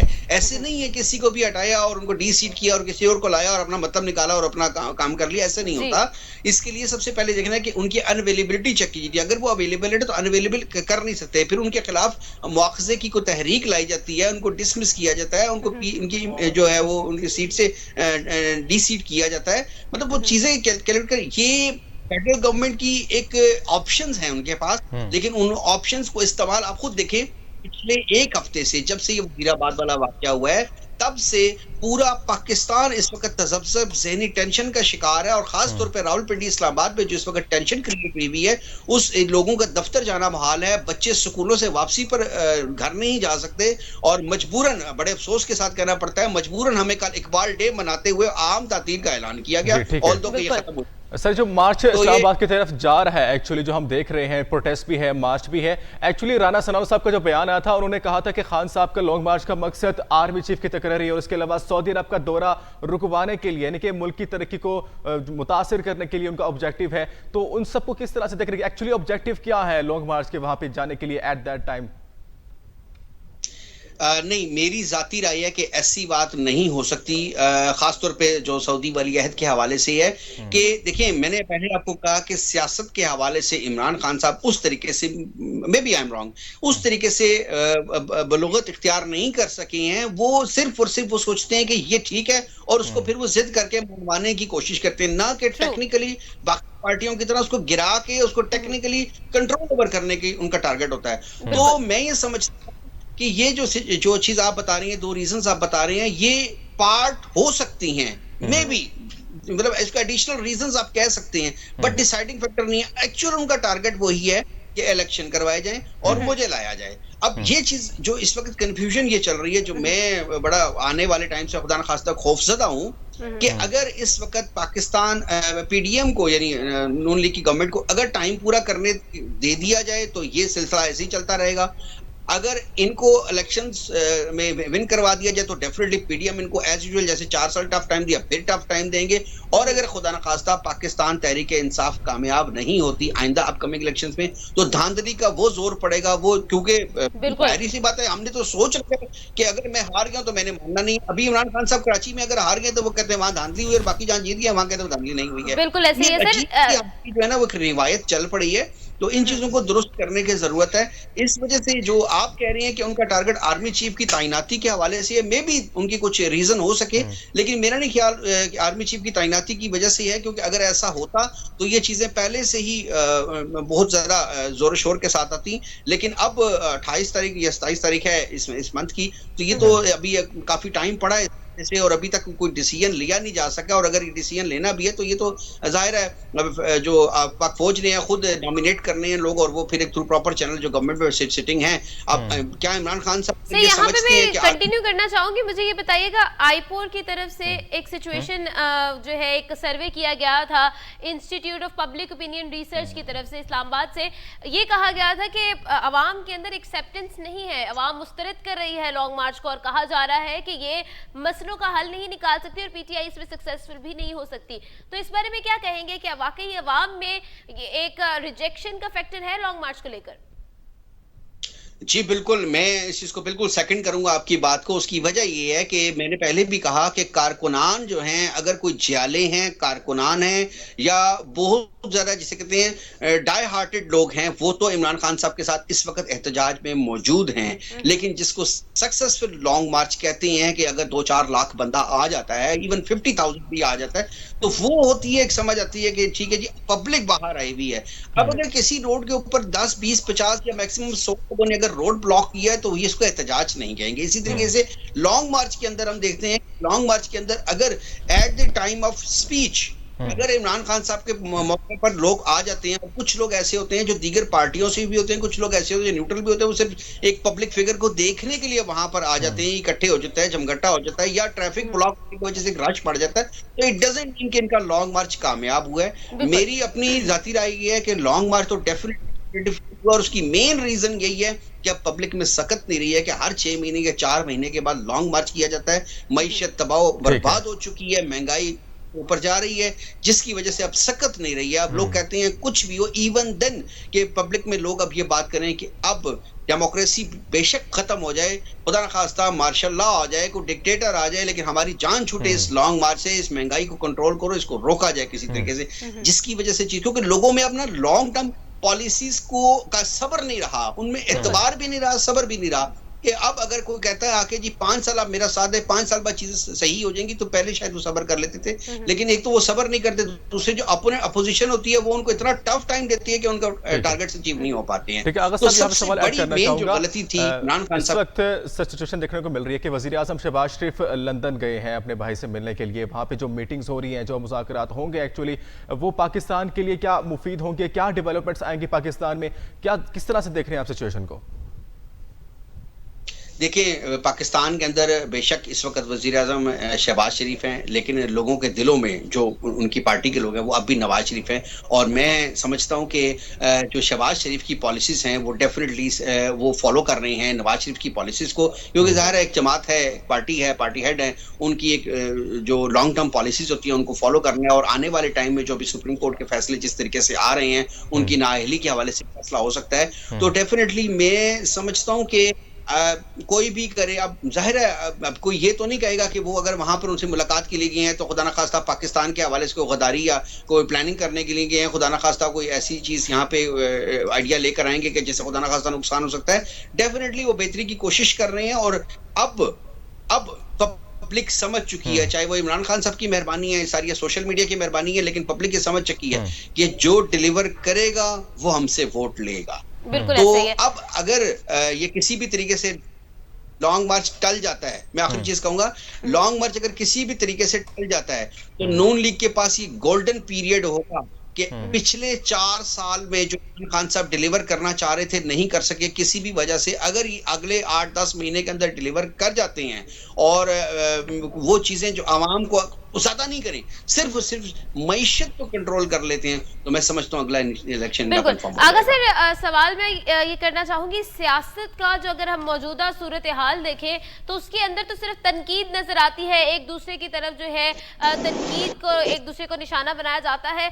सियासत का फ्यूचर कहाँ देखते हैं आप? आपको क्या लगता है कि पाकिस्तान की सियासत कमिंग ईयर्स में कहाँ पर होगी? जी बिल्कुल, चीजें जो ग्रेजुअली इंप्रूव होती हैं, असल में एक इसमें कोई शक नहीं है, पाकिस्तान तहरीक इंसाफ के बाद जिस तरह वो कहते हैं हमने कॉन्फिडेंस दिया है, हम कहते हैं कि थोड़ी सी बदतमीजी सिखा दी है। अब ये अपनी अपनी कैलकुलेशन है कि ये क्या चीज होती है। सर जो भी हुकूमत होती है वो यही कहती है कि खजाने खाली हैं, खजाने खाली हैं, और डेवलपमेंट पर काम करता और इस तरह की चीज़ें, इनोवेशंस जो है वो नज़र नहीं आती हैं गवर्नमेंट के अंदर, सिर्फ बात नज़र आती है तो कुर्सी की लड़ाई नज़र आती है, हमें तनकीद नज़र आती है। तो ये चीज़ें जो है सियासत में अवाम भी अब नोटिस करना शुरू हो गई है, और एक्चुअल में अवाम इसके बारे में वोकल हो चुकी है, इसके बारे में बोलना शुरू हो गई है। तो इसके बाद अगर हम PTI को देखें और हम PDM को देखें तो फ्यूचर किसका है और कौन जो है वो एक्चुअल में पाकिस्तान का सोच रहा है?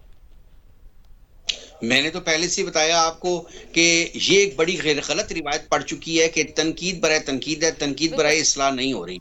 ये तो दुरुस्त है कि ऐसा हो रहा है, लेकिन फिर वही बात है कि अब नून लीग के पास बड़ा गोल्डन टाइम है, कुछ ना कुछ ऐसा डिलीवर कर जाए कि जो इमरान खान साहब 4 साल में डिलीवर नहीं कर सके तो वो उनका अगला इलेक्शन है। अदरवाइज जिमनी के जो रिजल्ट्स आ रहे हैं इस वक्त फिर एक दफा फिर पाकिस्तान तहरीक इंसाफ पोजीशन में है, चीजें बेहतरी की तरफ उनकी जा सकती हैं, लेकिन ये देखना ही होगा कि अगर जो चूंकि ज़ाहिर पुराने खिलाड़ी हैं, पाकिस्तान पीपल्स पार्टी, पाकिस्तान मुस्लिम लीग नून और दीगर जमातें उनके साथ पुराने खिलाड़ी हैं, अगर वो कुछ करना चाहते हैं तो अब मैं समझता हूँ जी बिल्कुल सर, मेरे ख्याल में कुछ आगा साहब हमारे साथ मौजूद थे और पॉलिटिकल सिनेरियो पे बात हो रही थी, जो कि पाकिस्तान के मौजूद इस वक्त जो इंस्टेबिलिटी देखने को मिल रही है, जो डेवलपमेंट्स देखने को मिल रही है, उस सब पे बात कर रहे थे। सर बहुत शुक्रिया हमें ज्वाइन करने के लिए। तो आई थिंक सो आमना इसके अलावा आप सिचुएशन में देखें तो इस वक्त सिचुएशन काफ़ी चेंज लग रही है। पीटीए के कारकुनान हैं, नून लीग के कारकुनान हैं, वो अपने अपने इस तरह के बयानात दे रहे हैं जिसको देखते हुए लग रहा है कि एक्चुअल में हम लोग पहले भी इस बारे में कॉन्वर्सेशन कर रहे थे यासिर, तो हम अगर देखें तो कातिलाना हमला हुआ इमरान खान साहब पर, उसके बाद पहले दिन एहतजाज जो था वो वाकई ही में इंटेंस हमें देखने को मिला, लेकिन उसके बाद जैसे जैसे दिन गुजरते गए people are not even that much into that के मतलब हम लोगों को एहतजाज के लिए जाना है, और एक्सेप्टेंस जो है मेरे ख्याल में ये नेगेटिव इफेक्ट डाल रही है इमरान खान की जो पॉपुलैरिटी है वहां में, लॉन्ग मार्च जो है वो इस पर एक नेगेटिव इफेक्ट बहुत सी चीजें ऐसे भी होती है जो अक्सर लोग देखते हैं कि अगर हम लॉन्ग मार्च में जा रहे हैं तो लॉन्ग मार्च सेफ ही नहीं है। क्योंकि सेफ नहीं है, वहां पे फायरिंग हो रही है, खुलेआम फायरिंग, लोग मरे जा रहे हैं, तो लोग इस वजह से भी अवॉइड करते हैं। लीडर के ऊपर हमला हो सकता है तो आवाम तो बिल्कुल भी सेफ नहीं है। ऑफ कोर्स नहीं हो सकती, सरेआम एक बंदा राइफल लेकर आ सकता है और उसको फायरिंग कर सकता है, तो आई थिंक सो आवाम इसको भी देख के पीछे हट रही है, तो ये भी एक वजह हो सकती है, इफेक्ट हो सकती है। तो इस सब पे जो है आई थिंक सो हमें अगले टॉपिक की तरफ जाना चाहिए, अभी ब्रेक का टाइम भी हो चुका है, तो फिर और भी टॉपिक डिस्कस करते हैं। मैं आपको यासिर बता रही थी कि अगर हम राना सनाउल्लाह की बात करें, हमारे इंटीरियर मिनिस्ट्री की बात करें, तो वो बहुत ज़्यादा एक्टिव नजर आ रहे हैं और इस चीज़ के बारे में वाकई ही में लॉन्ग मार्च की करंट सिचुएशन के बारे में वो फौरन जो है उसके बारे में स्टेटमेंट्स देते नजर आते हैं। प्रेस कॉन्फ्रेंसेस उनकी डेली हमारी न्यूज़ का हिस्सा रहती हैं, तो मैं इस चीज़ के बारे में भी एक्चुअल में ये जो तनकीद हो रही है और राना सनाउल्लाह की जो स्ट्रेट फॉरवर्ड पॉलिसी है ये काफ़ी इंटेंस सिचुएशन क्रिएट करी, और उसके बाद हम खुद जानते हैं कि इसी मंथ में जो है नए चीफ ऑफ आर्मी स्टाफ की तकर्री भी है, लेकिन अभी तक उसके बारे में भी कोई रिपोर्ट जो है वो मुतफ़क्का तौर पर सामने नहीं आ रही हैं। तो इस वक्त जो है क्रिटिकल सिचुएशन जो है हम फेस कर रहे हैं, और लेकिन होप फॉर द गुड के ये जो महीना है ये बहुत इंपॉर्टेंट महीना है एक्चुअली, क्योंकि बहुत से लोग कह रहे हैं, बहुत से लोगों की तरफ से बयानात आ रहे हैं, आर्मी चीफ की तकर्री है, गवर्नर राज के इम्कानात है, लॉन्ग मार्च चल रहा है, उसके अलावा एक और एहतजाज मार्च भी चल रहा है। ये पूरी सिचुएशन मुल्क के लिए बहुत अलार्मिंग हो चुकी है। सऊदी अरब का दौरा पाकिस्तान में होने वाला है जो कि एक्चुअली डिले होता जा रहा है इस वजह से, क्योंकि पाकिस्तान के अंदर इंस्टेबिलिटी बहुत है। तो हमारी दुआ है कि पाकिस्तान की जो पॉलिटिकल सिचुएशन है, पाकिस्तान के हाल पे खुदा रहम करे और हमारे हालात बेहतर हों। बिल्कुल ठीक है, आगा साजिद सर से भी हमने बात की, उनका ओपिनियन भी हमने जाना कि एक्चुअल में पाकिस्तान में क्या सिचुएशन चल रही है और बेहतरीन हल क्या है। इसी के साथ साथ जो है बहुत शुक्रिया आगा सर, आपने हमें ज्वाइन किया और हमें अपना कीमती वक्त दिया। इसी के साथ साथ मेरे ख्याल में यहाँ से let's just take a little break, छोटी सी ब्रेक लेते हैं जी। उम्मीद करते हैं आपकी सुबह अभी तक ताज़ा ही है, मजीद भी इसको ताज़ा बनाएंगे, हमारे साथ रहिएगा, देखते रहें सुबह की आवाज़ हमारे साथ।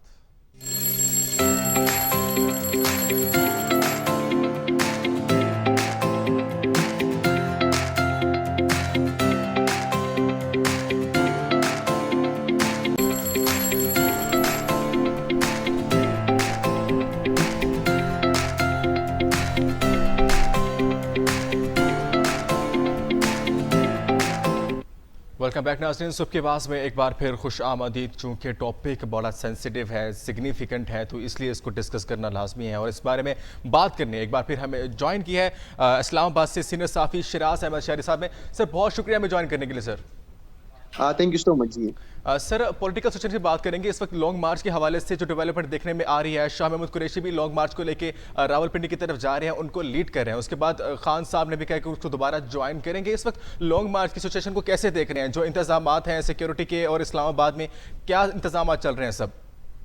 देखिए इस वक्त जो चेयरमैन पाकिस्तान तहरीक इंसाफ है और साथ जो हमारे राना सनाउल्लाह साहब है, वो दोनों आपस में टकराने की कोशिशों में है, यानी अना का गेम है। और दोनों अगर एक तरफ से राना साहब कहते हैं कि मैं पाकिस्तान तहरीक इंसाफ को जो है इस्लामाबाद आने नहीं दूंगा, तो दूसरी तरफ चेयरमैन पाकिस्तान तहरीक इंसाफ भी बज़द है कि मैं हर हालत में हर सूरत में इस्लामाबाद आऊंगा।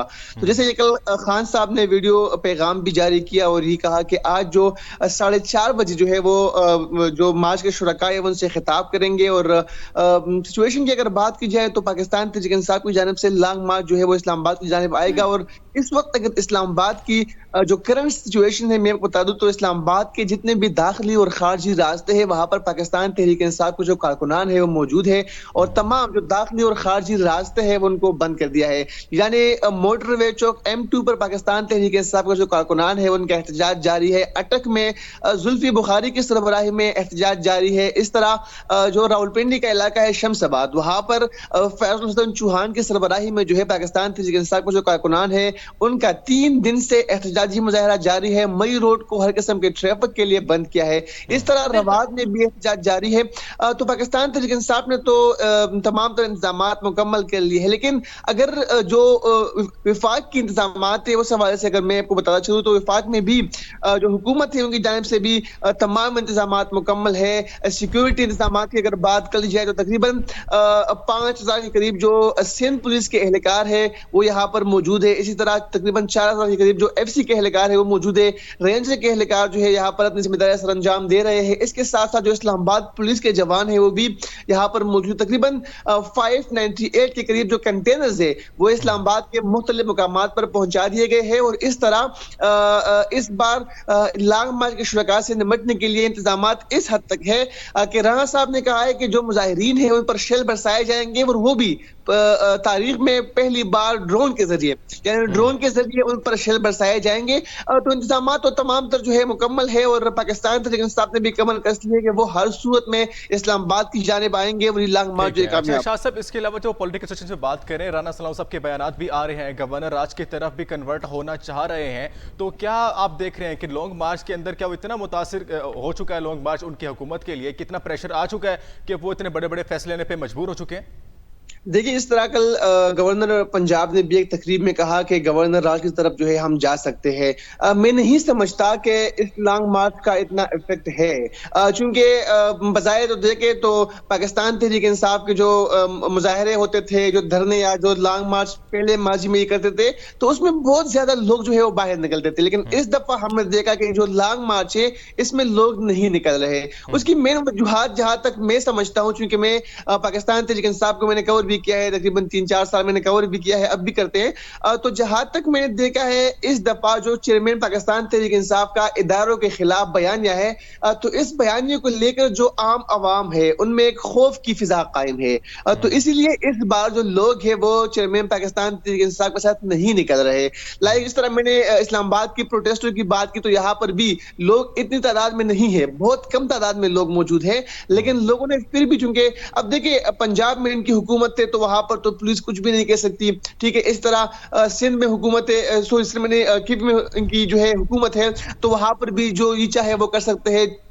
GB में इनकी हुकूमत है, कश्मीर में इनकी हुकूमत है, लेकिन उसके बावजूद भी जो लॉन्ग मार्च है वो फ्लॉप होता दिखाई दे रहा है। तो हुकूमत पर इतना जाहिर बात, जब आप इस्लामाबाद की जानिब आएंगे, एक वफाकी दारुल हुकूमत है, थोड़ा बहुत प्रेशर तो है, वो तो बिल हो सकता है। दूसरी हम बात की है कि शिराज साहब कंटिन्यू करूंगी, मुझे ये बताइएगा कि आपके ख्याल में ये जो लॉन्ग मार्च की सिचुएशन है और इमरान खान साहब पर 3 नवंबर को जो हमला हुआ है, ये भी क्या लॉन्ग मार्च को इफेक्ट करेगा? और आपके ख्याल में ये जो कातिलाना हमला है ये पावर प्ले में ज्यादा इमरान खान के लिए प्लस पॉइंट होगा या फिर ये इमरान खान के लिए ही खदशा बन जाएगा? और इसके अलावा शाह महमूद कुरैशी साहब जो है वो क्या अपना काफिला लेके जा रहे हैं, कितनी तादाद इस वक्त होगी जो उनको जो लीड कर रहे हैं एक्चुअली? देखिए, जहां तक चेयरमैन पाकिस्तान तहरीक इंसाफ पर हमले का ताल्लुक है, सारी बातें इस मुल्क के अंदर एक आइन है, एक कॉन्स्टिट्यूशन है, और वो ही राइट देता है हर किसी को कि आप प्रोटेस्ट करें, आप एहतजाज करें। लेकिन खान साहब की जो तकारीर है अगर उनको देखे तो खान साहब ने पहले भी कहा था कि मुझे मजहबी जुनूनियों के हाथों मारा जाएगा। यानी इसकी पेशंगोई खान साहब ने 2 मुकामात पर खिताब में पहले भी किया था कि मेरे साथ इस तरह का वाकया होगा। फिर उस वाकये से एक रात कबल भी IG पंजाब को जो है इत्तला दे दी गई थी कि कल ये हो सकता है। यानी सब कुछ मतलब पहले से उनको पता था। इस हमले के बाद जो लॉन्ग मार्च फ्लॉप हो रहा था उनको पसीराई जरूर मिली है। यानी खान साहब जहां जो भी है, लेकिन वो एक साबिक प्राइम मिनिस्टर है, वो एक लीडर है, और इससे बढ़कर वो एक साबिक इंटरनेशनल क्रिकेटर है। तो उन पर जब अटैक हो गया तो उसके बाद जो इंटरनेशनल मीडिया है वो भी हरकत में आ गई, ठीक है। तो लॉन्ग मार्च को इस हमले के बाद पसीराई जरूर मिली है, लेकिन उससे कबल इतना ज्यादा जितना शोर था, जितना खान साहब कह रहे थे, उनसे हमने मुलाकातें भी की, मुलाकातों में भी हमने सवालात उठाए लॉन्ग मार्च के हवाले से, लेकिन अभी तक खान साहब के पास ये ऑप्शन नहीं है। यानी वो अभी तक तसद्दुद का शिकार है, वो अभी तक कंफ्यूज है कि वो इस्लामाबाद की जानिब आ तो रहे हैं, लेकिन इस्लामाबाद में वो क्या करेंगे? क्या लॉन्ग मार्च यहाँ पर आके एहतमाम पजीर हो जाएगा या फिर इस लॉन्ग मार्च को वो धरने में तब्दील करेंगे? इस हवाले से अभी तक खान साहब के पास कोई जवाब नहीं है। तो बजाय तो जितने हम देखे माजी में भी मौलाना फजल रहमान साहब लॉन्ग मार्च को लेकर इस्लामाबाद आए, उसके बाद जरदारी साहब लॉन्ग मार्च को लेकर बिलावल भुट्टो जरदारी साहब जो है वो लॉन्ग मार्च को लेकर इस्लामाबाद आए, तो उन लॉन्ग मार्चों का कोई नतीजा नहीं निकला।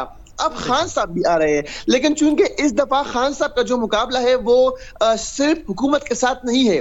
खान साहब ने इस वक्त जो टक्कर है खान साहब का, वो हुकूमत के साथ साथ एस्टेब्लिशमेंट के भी मुखालिफ है। यानी खान साहब जो है उनको दो ताकतों का सामना है, एक तरफ से अगर हुकूमत है तो दूसरी जानब से जो एस्टेब्लिशमेंट है उन पर भी वो वार करते हैं। तो इसीलिए लॉन्ग मार्च जो है मैं समझता हूँ कि अगर खान साहब आएंगे भी तो उनके पास कुछ भी नहीं होगा। दूसरी जानब जो खान साहब का 1 पॉइंट एजेंडा है वो है फिल फॉर इंतखाबात। हम इस वक्त माशी तौर पर इतने स्टेबल नहीं है कि हम फिल फॉर इंतखाबात करवाए। जाहिर बात है इंतखाबात कराने पे एक खर्च आता है, उसके लिए तैयारियां करनी पड़ती है। तो हम इस सिचुएशन में नहीं है कि हम फिल्म इंतखाबात करें, अगर मुल्क की माशी सूरत हाल की बात करें या अंदर की जो खलफशार की फिजा कायम है, तो इसमें हम इस सिचुएशन में नहीं है। तो इसीलिए इंतखाबात की जानिब हम फिल्म तो जा नहीं सकते। ठीक है, दूसरी बात यह है कि नवाज शरीफ ने भी उस दिन ट्वीट के जरिए कहा था कि ये अगर 20,000 लोग भी लेके आए, 5,000 लोग भी लेके आए तो आपने इनकी बात नहीं माननी। बिल्कुल बात है। बिल्कुल सर, मजीद में सम अप करने की तरफ आऊंगी, कंक्लूड करेंगे। मुझे ये बताइएगा कि इन अ लॉन्ग रन आपको सियासत नज़र कहाँ आ रही है और आपको क्या लगता है कि ये जो लॉन्ग मार्च की सिचुएशन है ये कब ख़त्म होगी? क्या वाकई में इमरान खान साहब इस लॉन्ग मार्च के साथ साबित कदम रहेंगे? देखिए, जहां तक पॉलिटिकल सिचुएशन की बात है तो इस वक्त पाकिस्तान में जो है पॉलिटिकल अनस्टेबिलिटी है, अदम बर्दाश्त बिल्कुल भी नहीं है। एक दूसरे पर तंज, एक दूसरे पर इल्जामात, गालम गलोच की फिजा है। वो जो हमारी नौजवान नस्ल है वो भी इन पॉलिटिशियन को देखकर बेरा रवि का शिकार होते जा रहे हैं। ठीक है, मैं समझता हूं कि आप सियासत करें, सियासत को एक इबादत समझ कर करें। ठीक है, ये एक मुकद्दस फरीजा है, ये नहीं है कि आप कंटेनर पर चढ़ के दूसरे की माँ बहन को गाली दे, दूसरे की इज्जत का जो है वो इज्जत को नीलाम करे। देखिए, अब जो वीडियो स्कैंडल सामने आ रहे हैं तो इससे हम पूरी दुनिया को क्या पैगाम दे रहे हैं? तो मैं समझता हूं कि अगर आपने इस मुल्क को बेहतरी की जानिब लेके जाना है तो इसका हल ही नहीं है कि आप एक दूसरे पर गालम गलोच करें। आप पॉलिटिक्स करें, जो मुल्क के मसाइल है, जो इश्यूज है, आप उनको देखें, उन पर आप पॉलिटिक्स करें। या जो हमारे अब तक देखें इस वक्त हमें कितने मसाइलों का सामना है, उन मसाइल पर किसी का भी फोकस नहीं है।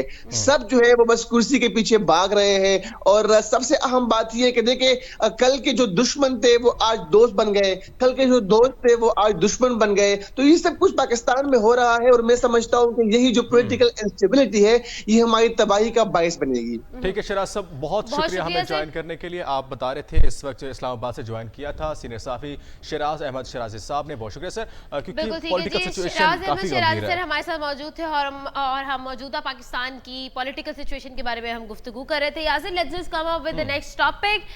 तो हम लोग बात कर रहे थे असल में अमेरिका की तरफ से जो है माहिरीन ने एक ऐसा इंस्ट्रूमेंट तैयार किया है जो कि माइंड रीड करता है और माइंड को रीड करने के बाद उसको वर्ड्स में कन्वर्ट भी करता है। बिल्कुल, एक्चुअली अब नई डिवाइस तैयार हो चुकी है, इसका तजर्बा भी कामयाब हो चुका है। अब आपके दिमाग के अंदर जो भी बातें चल रही होंगी, जो कुछ आप सोच रहे होंगे, वो डिवाइस, ये मशीन उसको ट्रांसलेट करके ऑडियो और वीडियो फॉर्म में आपको रिप्रेजेंट करेगी। ट्रू, और इस डिवाइस का जो नाम है उसका नाम दिया गया है न्यूरो प्रोस्थेटिक डिवाइस का।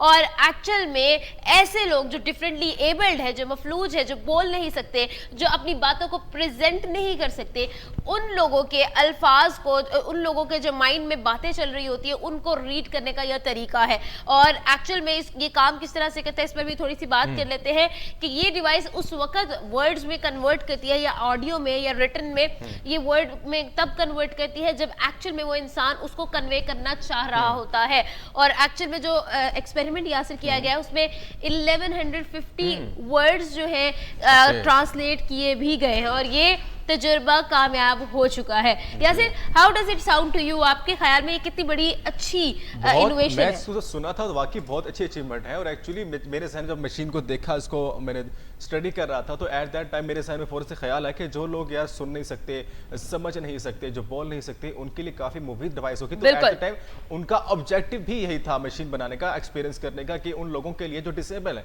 जो नहीं सुन सकते, जिनके लिए मसाइल पैदा होते हैं, जो मोहताज हो जाते हैं दूसरों के लिए, सुनने के लिए, लिखने के लिए, समझने के लिए, तो उनके लिए काफी मुफीद डिवाइस है। अब ये डिवाइस का तजर्बा कामयाब हो चुका है, मार्केट में भी अनाउंस हो जाएगी, और बहुत मुफीद है, क्योंकि ये सिर्फ वर्ड्स को आप जो सोचते हैं एक्चुअली वो उसको फौरन से ऑडियो में कन्वर्ट कर सकती है, उसको एक्चुअली पिक्चर फॉर्म में, रिटन फॉर्म में भी आपको सामने वीडियो में प्रेजेंट होगी, जो आप सोचेंगे एक्चुअली। उसका ना बड़ा अजीब सा तरीका है एक्चुअली इसको रिप्रेजेंट करने का। जिस मफलूज इंसान के साथ इस चीज का एक्सपेरिमेंट किया गया, या सिर्फ most unexpectedly he said the first words कि सब कुछ मुमकिन है, एवरीथिंग इज पॉसिबल। पहला word he I think so यही था कि सब कुछ मुमकिन है, और exactly. बड़ा एक्चुअली इसमें बड़ी ना, and that is so motivating कि एक्चुअल में ऐसे लोग जो डिफरेंटली एबल है, जो बाय बर्थ सुन नहीं सकते, बात नहीं कर सकते, उन लोगों के लिए वाकई में ये एक एक्चुअल में ब्लेसिंग होने वाला है, और लोग जो है उनकी बातों को सुन सकेंगे, इंटरप्रेट कर सकेंगे कि वो एक्चुअल में क्या कन्वे करना चाह रहे हैं। और एक्चुअली सब कोडिंग पे डिपेंड करता है, कंप्यूटर का दौर है, कोड्स बहुत इस्तेमाल किए जाते हैं, तो इस वजह से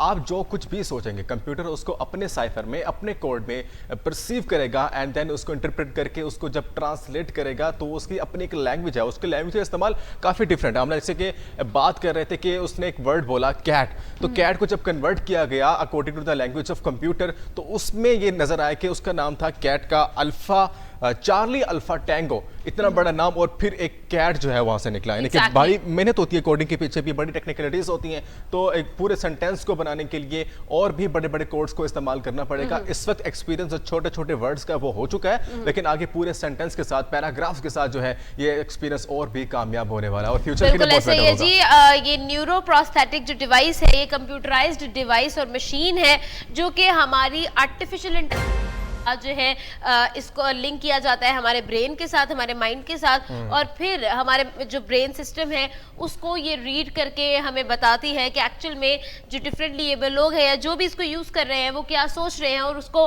वर्ड्स में कन्वर्ट करती है। अगर वैसे एक्सपीरियंस किया जाए, लेट्स सपोज अगर आपके पास मशीन आ जाती है, तो आप फर्स्ट ऑफ ऑल किस पे इंप्लीमेंट करेंगे एक्सपीरियंस ये वाला? क्या मतलब कि किसके दिमाग में लगाएंगे कि भी क्या सोच रहे हैं, हमें पता होना चाहिए इसके बारे में? असल में ऐसे डेफिनेटली मेरे ना एक छोटा सा भांजा है जो देख के पता नहीं क्यों बहुत खुश होता है। इवन कि वो मैंने आपको बहुत सारी पिक्चर्स भी दिखाई है उनकी, है ना, तो वो बहुत माशाल्लाह क्यूट है, और वो भी हमारी फैमिली का नया नया पार्ट बना है 2-3 महीने पहले, तो बहुत प्यारा लगता है मुझे। तो होता यह है कि अपनी मदर से भी वो जब चुप नहीं कर रहा होता तो मैं उसको पकड़ती तो वो चुप कर जाता है, और वो मुझे देख के स्माइल भी करता है, तो मैं कहती यार मतलब वाई वो मेरा बेटा क्यों नहीं है, वाई इज इन ही माई सन। तो मतलब वो एक्चुअली उस तरह से मैं उसको वो नहीं करी होती, मैं उसको साथ ही रखूँ अपने, और इस तरह से तो मुझे बड़ा दिल करता है उसको, तो मैं वो जब मुझे देख के स्माइल करता है और जिस तरह से मुझे देखता है, I really want to read his mind कि वो किस तरह से जो है ना, तो वो रीड करेगा और मुझे बताएगा। लेकिन बच्चों के माइंड में तो मेरे ख्याल में ये वर्ड्स आते ही नहीं होंगे, तो वो तो अभी खुद अपना माइंड जो है उनका तो बहुत फ्रेश होगा, तो मेरे ख्याल में हमने वैसे भी आपको पूरा कंप्यूटर ही है, बच्चों के वर्ड रीड कर लेती होती हैं, आप समझ जाती है चीज को, आप ही परसीव करती होती हैं इन चीजों को। तो खैर ये मशीन जो है बच्चों के इस्तेमाल के लिए नहीं, क्योंकि इसकी अल्ट्रा रेडिएटिव वेव्स होती हैं जो कि नहीं इम्प्लीमेंट हो सकती होती। वैसे अगर आपको लगता है किसी पे शक है तो वो कौन होगा शख्स? जी अच्छा, आपके I have the same question with you, या सिर्फ आपके ख्याल में किस पे एक्सपेरिमेंट करना चाहेंगे आप? नहीं, मेरा किसी से कोई इतना वास्ता नहीं, मैं मतलब सोचते नहीं ऐसे बारे में, क्या सोचता है, जो सोचता है सोचते रहे, मेरा क्या मसला है। और होना बेसिस है भाई, अगर कोई बंदा सोच रहा है नेगेटिव पॉजिटिव, तो भाई पॉजिटिव सोच रहा है अच्छी बात है, अगर नेगेटिव सोच रहे तो भाई उसका अपना मसला है, it's not of my business. यही कहूंगी कि माइंड के लोगों के माइंड में आपके बारे में जो परसेप्शंस हैं, अगर वो आप पर आया हो जाए, वो आप पर जाहिर हो जाए, तो भाई बड़े दंगे फसाद हो सकते हैं। तो मेरे ख्याल में तो ये वाकई में उन लोगों पर तो बिल्कुल एक्सपेरिमेंट ना करें, आप खुद ही हर्ट होंगे कि वो आपके बारे में क्या सोचते हैं। बहुत सारे लोग नेगेटिव सोचते हैं, बहुत सारे लोग पॉजिटिव भी सोचते हैं, तो पॉजिटिविटी की तरफ जाए। जो लोग ये मशीन जो है ना उन लोगों के लिए काफी डिस्टर्बेंस पैदा करेगी, ये लड़ाइयां पैदा करेगी हमारे साथ, इसलिए लोगों के लिए इस्तेमाल की जाएगी। डिस्क्लेमर लगा दें ऊपर कि भाई सबके लिए आम नहीं है, सिर्फ डिसेबल लोगों के लिए है, आम पब्लिक के लिए नहीं। अगर पब्लिक को पता लग गया कि इस वक्त मैं क्या सोच रहा हूँ हमने के बारे में, फिर आमना नाराज हो जाएगी ना मुझसे, तो इसलिए हम नहीं इसको ज्यादा मार्केट में अनाउंस नहीं कर सकते। इसलिए उन डिसेबल लोगों के लिए जो इनका जो मोहताज है एक्चुअली, जिनको जरूरत है, सिर्फ उनके लिए इस्तेमाल की जा सकती है, और होना भी एक्चुअली लोगों बिल्कुल ऐसे ही है जी। उसके बाद हम लोग आ जाते हैं जी नेक्स्ट टॉपिक पर, और आज हम लोग जिस बारे में बात करने वाले हैं वो है हमारे मारूफ स्टेज प्रेजेंटर तारिक टेडी के बारे में। एक परफॉर्मेंस के दौरान उनकी तबीयत बहुत ज़्यादा ख़राब हुई, जिसके बाद उनको फौरी तौर पर अस्पताल मुंतकिल किया गया।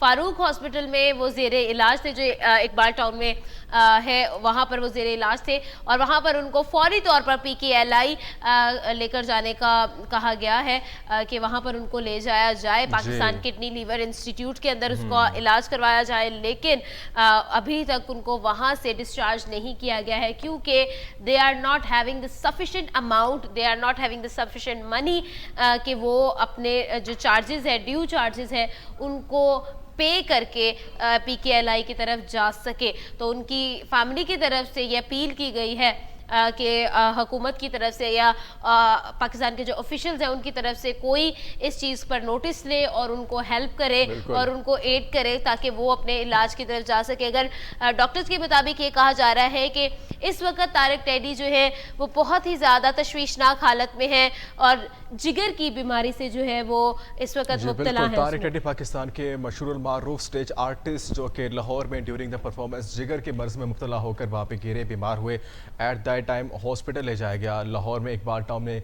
मशहूर हॉस्पिटल, वहाँ पे वो एडमिट है और वहाँ पे ज़ेर इलाज हैं। लेकिन उनका लीवर का इलाज इस वजह से नहीं हो पा रहा क्योंकि उनके पास अमाउंट नहीं है, उनके पास डॉक्टर्स को, हॉस्पिटल को अदा करने के लिए इतनी रकम नहीं है कि वो अपना इलाज करवा सकें। अगर पाकिस्तान के मशहूर मारूफ आर्टिस्ट हैं उनके साथ ये हो रहा है और उस वक्त हमारी हुकूमत, हमारी इंतजामिया खामोश तमाशाई बनी है, उनकी तरफ इस वक्त किसी ने तवज्जो नहीं दी। एग्जैक्टली। और अगर डॉक्टर्स की स्टेटमेंट की तरफ आया जाए तो डॉक्टर्स की स्टेटमेंट यही है कि तारिक टेडी का फौरी तौर पर इलाज होना चाहिए, क्योंकि वो जिगर के एक बहुत ही कॉम्प्लिकेटेड बीमारी में मुब्तला हैं और उनका फौरी तौर पर इलाज बहुत ज़्यादा ज़रूरी है उनकी ज़िंदगी के लिए।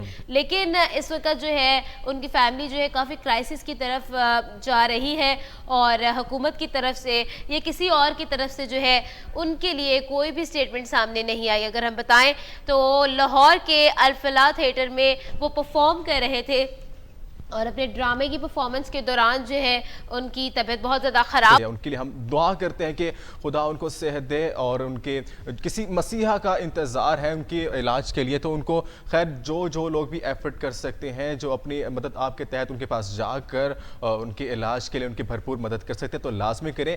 पाकिस्तान के मशहूर मारूफ आर्टिस्ट हैं, हमारे स्टेज आर्टिस्ट, हमारा असासा है, वो हमें उनका ख्याल रखना है और हमें उन्हें ज़िंदा रखना है, क्योंकि किसी को एक्चुअली रुलाना जो है ना आसान होता है, किसी को खुश करना, एंटरटेन करना ये बहुत डिफिकल्ट काम होता है। तो ये तारिक टेडी साहब ने अपनी परफॉर्मेंस दिखाई है। तारिक टेडी की अगर हम बात करें तो वो बहुत अरसे से हमें एंटरटेन करते आ रहे हैं, हमारे थिएटर की एक शान हमें वो नज़र आते हैं। इसी के साथ साथ अभी हम लोग बात आज के प्रोग्राम के अंदर हमने जो बातें की वो सबसे ज़्यादा इम्पॉर्टेंट टॉपिक हमारा जो आज का था वो था कोविड-19, जिसने हमें पिछले 3 सालों में बहुत ज़्यादा इफ़ेक्ट किया है और अब पाकिस्तान जो है कोविड की छठी लहर की तरफ आ चुका है और इफ़ेक्ट हो रहा है। इंटेंस नहीं है लेकिन फिर भी हम इसको लाइट नहीं ले सकते हैं। तो जितनी भी प्रिकॉशनरी मेजर्स हैं आप प्लीज़ ले, जिन्होंने वैक्सीनेशन अभी तक नहीं करवाई है वो प्लीज वैक्सीनेशन की तरफ आए और जो करवा चुके हैं वो बूस्टर डोज की तरफ प्लीज आ जाए। एहतियात हमने पिछली तमाम वेव्स में की है, अगली तमाम इस तरह की वेव में एहतियात कर रही है। 6ठी 7वीं 8वीं इसके बाद भी लहर आ सकती है, लेकिन इसका ख्याल हमने खुद से रखना है। हमने डॉक्टर साहब से बात भी की थी और उन्होंने बड़ा अच्छा ब्रीफ किया, इसके ऊपर हमने काफी अच्छी एहतियात की है। पाकिस्तान ने काफी अच्छा रिजल्ट निकाल के दिखाया है, तो हमें इस तरह से उसी रेशो को बरकरार रखना है ताकि हम कोविड की अलार्मिंग रेशो से बच सकें। जी बिल्कुल, डॉक्टर इफ्तिखार बरनी से हमारी बात भी हुई थी और उनकी तरफ से यही कहा गया था कि सेहत को यकीनी बनाना बहुत ज़्यादा ज़रूरी है और क्या हम लोग फैक्ट्स एंड फिगर्स पर अमल दरामद कर सकते हैं, उस पर भी बात की गई। उसके बाद हमने पाकिस्तान की हालिया सिचुएशन के बारे में बात की कि एक्चुअल में लॉन्ग मार्च और उसके बाद जो एहतजाजी कार्रवाइयाँ चल रही हैं इमरान खान साहब पर कातिलाना हमले के बाद, उन पर भी गुफ्तगू की गई। उसी के साथ साथ राना सनाउल्लाह की जो स्टेटमेंट सामने आ रही हैं, गवर्नर राज के बारे में जो स्टेटमेंट सामने आ रही है उसके बारे में आखिर क्या फैक्ट्स एंड फिगर्स है, क्या लॉजिक है, उसके बारे में हम लोगों ने बात की। हमारे साथ आगा साहब मौजूद भी थे, आगा साजिद हमारे साथ मौजूद थे, उन्होंने भी हमें ज्वाइन किया और इस्लामाबाद से ज्वाइन किया था, शिराज साहब ने भी ज्वाइन किया था। सब पे हमने बात की। जो शाह महमूद कुरैशी साहब इस वक्त लॉन्ग मार्च को लीड करके ले जा रहे हैं, उनकी सूरत हाल क्या है, एक्चुअली अवाम की क्या अपनी राय है लॉन्ग मार्च को ज्वाइन करने के लिए और इस वक्त जो पाकिस्तान तहरीक इंसाफ और दीगर पार्टियों के रहनुमा हैं, जो कारकुन हैं, उनका जो बयानात आ रहे हैं कि ये महीना पाकिस्तान के लिए बहुत सेंसिटिव है, इसमें नई डेवलपमेंट हो सकती है, तो हम दुआ गो हैं पाकिस्तान के लिए जो फैसले हो पुरअमन हो और पाकिस्तान के हक में हो। बिल्कुल। और उसके बाद हम लोगों ने एक बड़ी इनोवेटिव मशीन के बारे में बात की जो कि न्यूरो प्रोस्थेटिक मशीन है, और उसके थ्रू डिफरेंटली एबल्ड लोग, ऐसे लोग जो बोल नहीं सकते, जो सुन नहीं सकते, हम उनको सुन सकेंगे, वो हमें अपनी बात जो है वो सुना सकेंगे। ये मशीन जो है वो अमेरिका में माहिरीन की तरफ से बनाई गई है और इसके जो एक्सपेरिमेंट्स हैं वो भी सक्सेसफुल हो चुके हैं। जी हाँ, और जिस इंसान पर इसको एक्सपेरिमेंट किया गया उसके जो पहले गोल्डन वर्ड्स थे वो यही थे कि एवरीथिंग इज पॉसिबल, और जो एक्सपेरिमेंट किया गया उसके अंदर 1150 वर्ड्स को ट्रांसलेट भी किया गया। और अभी मार्केट में अनाउंस हो जाएगी और तमाम डिसेबल लोग जो कि मोहताज होते हैं सुनने समझने के लिए और अपना काम खुद से नहीं कर पाते, दिमाग का इस्तेमाल खुद से नहीं कर पाते, उनके लिए बहुत मुफीद मशीन है। वो ना सिर्फ इसका ऑडियो बल्कि इसका वीडियो फॉर्म में अल्फाबेट और वर्ड्स को देखते हुए तमाम वो बातें जो किसी और के दिमाग में चल रही है या उनके अपने दिमाग में चल रही है उनको बासानी सुन समझ सकते हैं और उस पर अमल दरामद कर सकते हैं। तो ये मशीन अनाउंस हो चुकी है। Exactly. और इसके अलावा हमने बात की सर तारिक टैडी के बारे में, जो कि हमारी थिएटर की एक शान रहे हैं और बहुत अरसे से हमारे थिएटर पे एक बहुत अहम उनका असर और रसूख रहा है।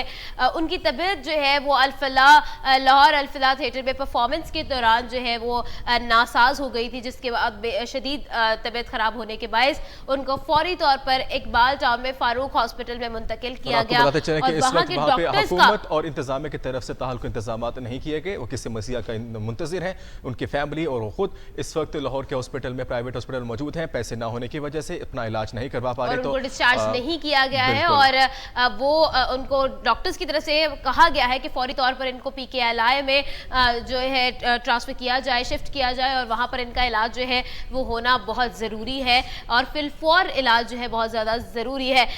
तो आज का जो हमारा प्रोग्राम का वक्त है वो होता है ख़त्म। उम्मीद करती हूँ आपकी सुबह की जो एक वो लहर होती है वो बहुत ताज़ा हो चुकी होगी, क्योंकि हमने बहुत सारी बातें की है, बहुत ज़्यादा आपको एंटरटेन भी किया है और हम लोगों ने बोर तो बिल्कुल होने नहीं दिया, क्योंकि आज हम दोनों की एनर्जी जो थी वो काफ़ी बेहतर थी। बिल्कुल बेहतरी आ रही है हमें ना, आजकल जरा पोटेंशियल बढ़ता जा रहा है, पोटेंशियल हमारा काफी स्ट्रांग, क्योंकि छुट्टी आने वाली है ना, तो उसको देख के इंसान वैसे खुश हो जाता है। सबसे बड़ी हमारी काविश हमारी टीम को जाती है जो एफर्ट करती है, एक्चुअली बहुत ज्यादा, उनको बहुत सैल्यूट जाता है। तो इसी के साथ साथ आज का वक्त हमारा खत्म होता है और आपसे चाहेंगे इजाजत। कल के प्रोग्राम में मिलेंगे, लेकिन जाने से पहले मैं हमेशा कहती हूँ अपना और अपनों का आपने बहुत ख्याल रखना है, क्योंकि ये बहुत ज्यादा जरूरी है। तो मिलते हैं कल के प्रोग्राम में, तब तक के लिए अपना और अपनों का ख्याल रखें। देखते रहें सुबह की आवाज हमारे साथ।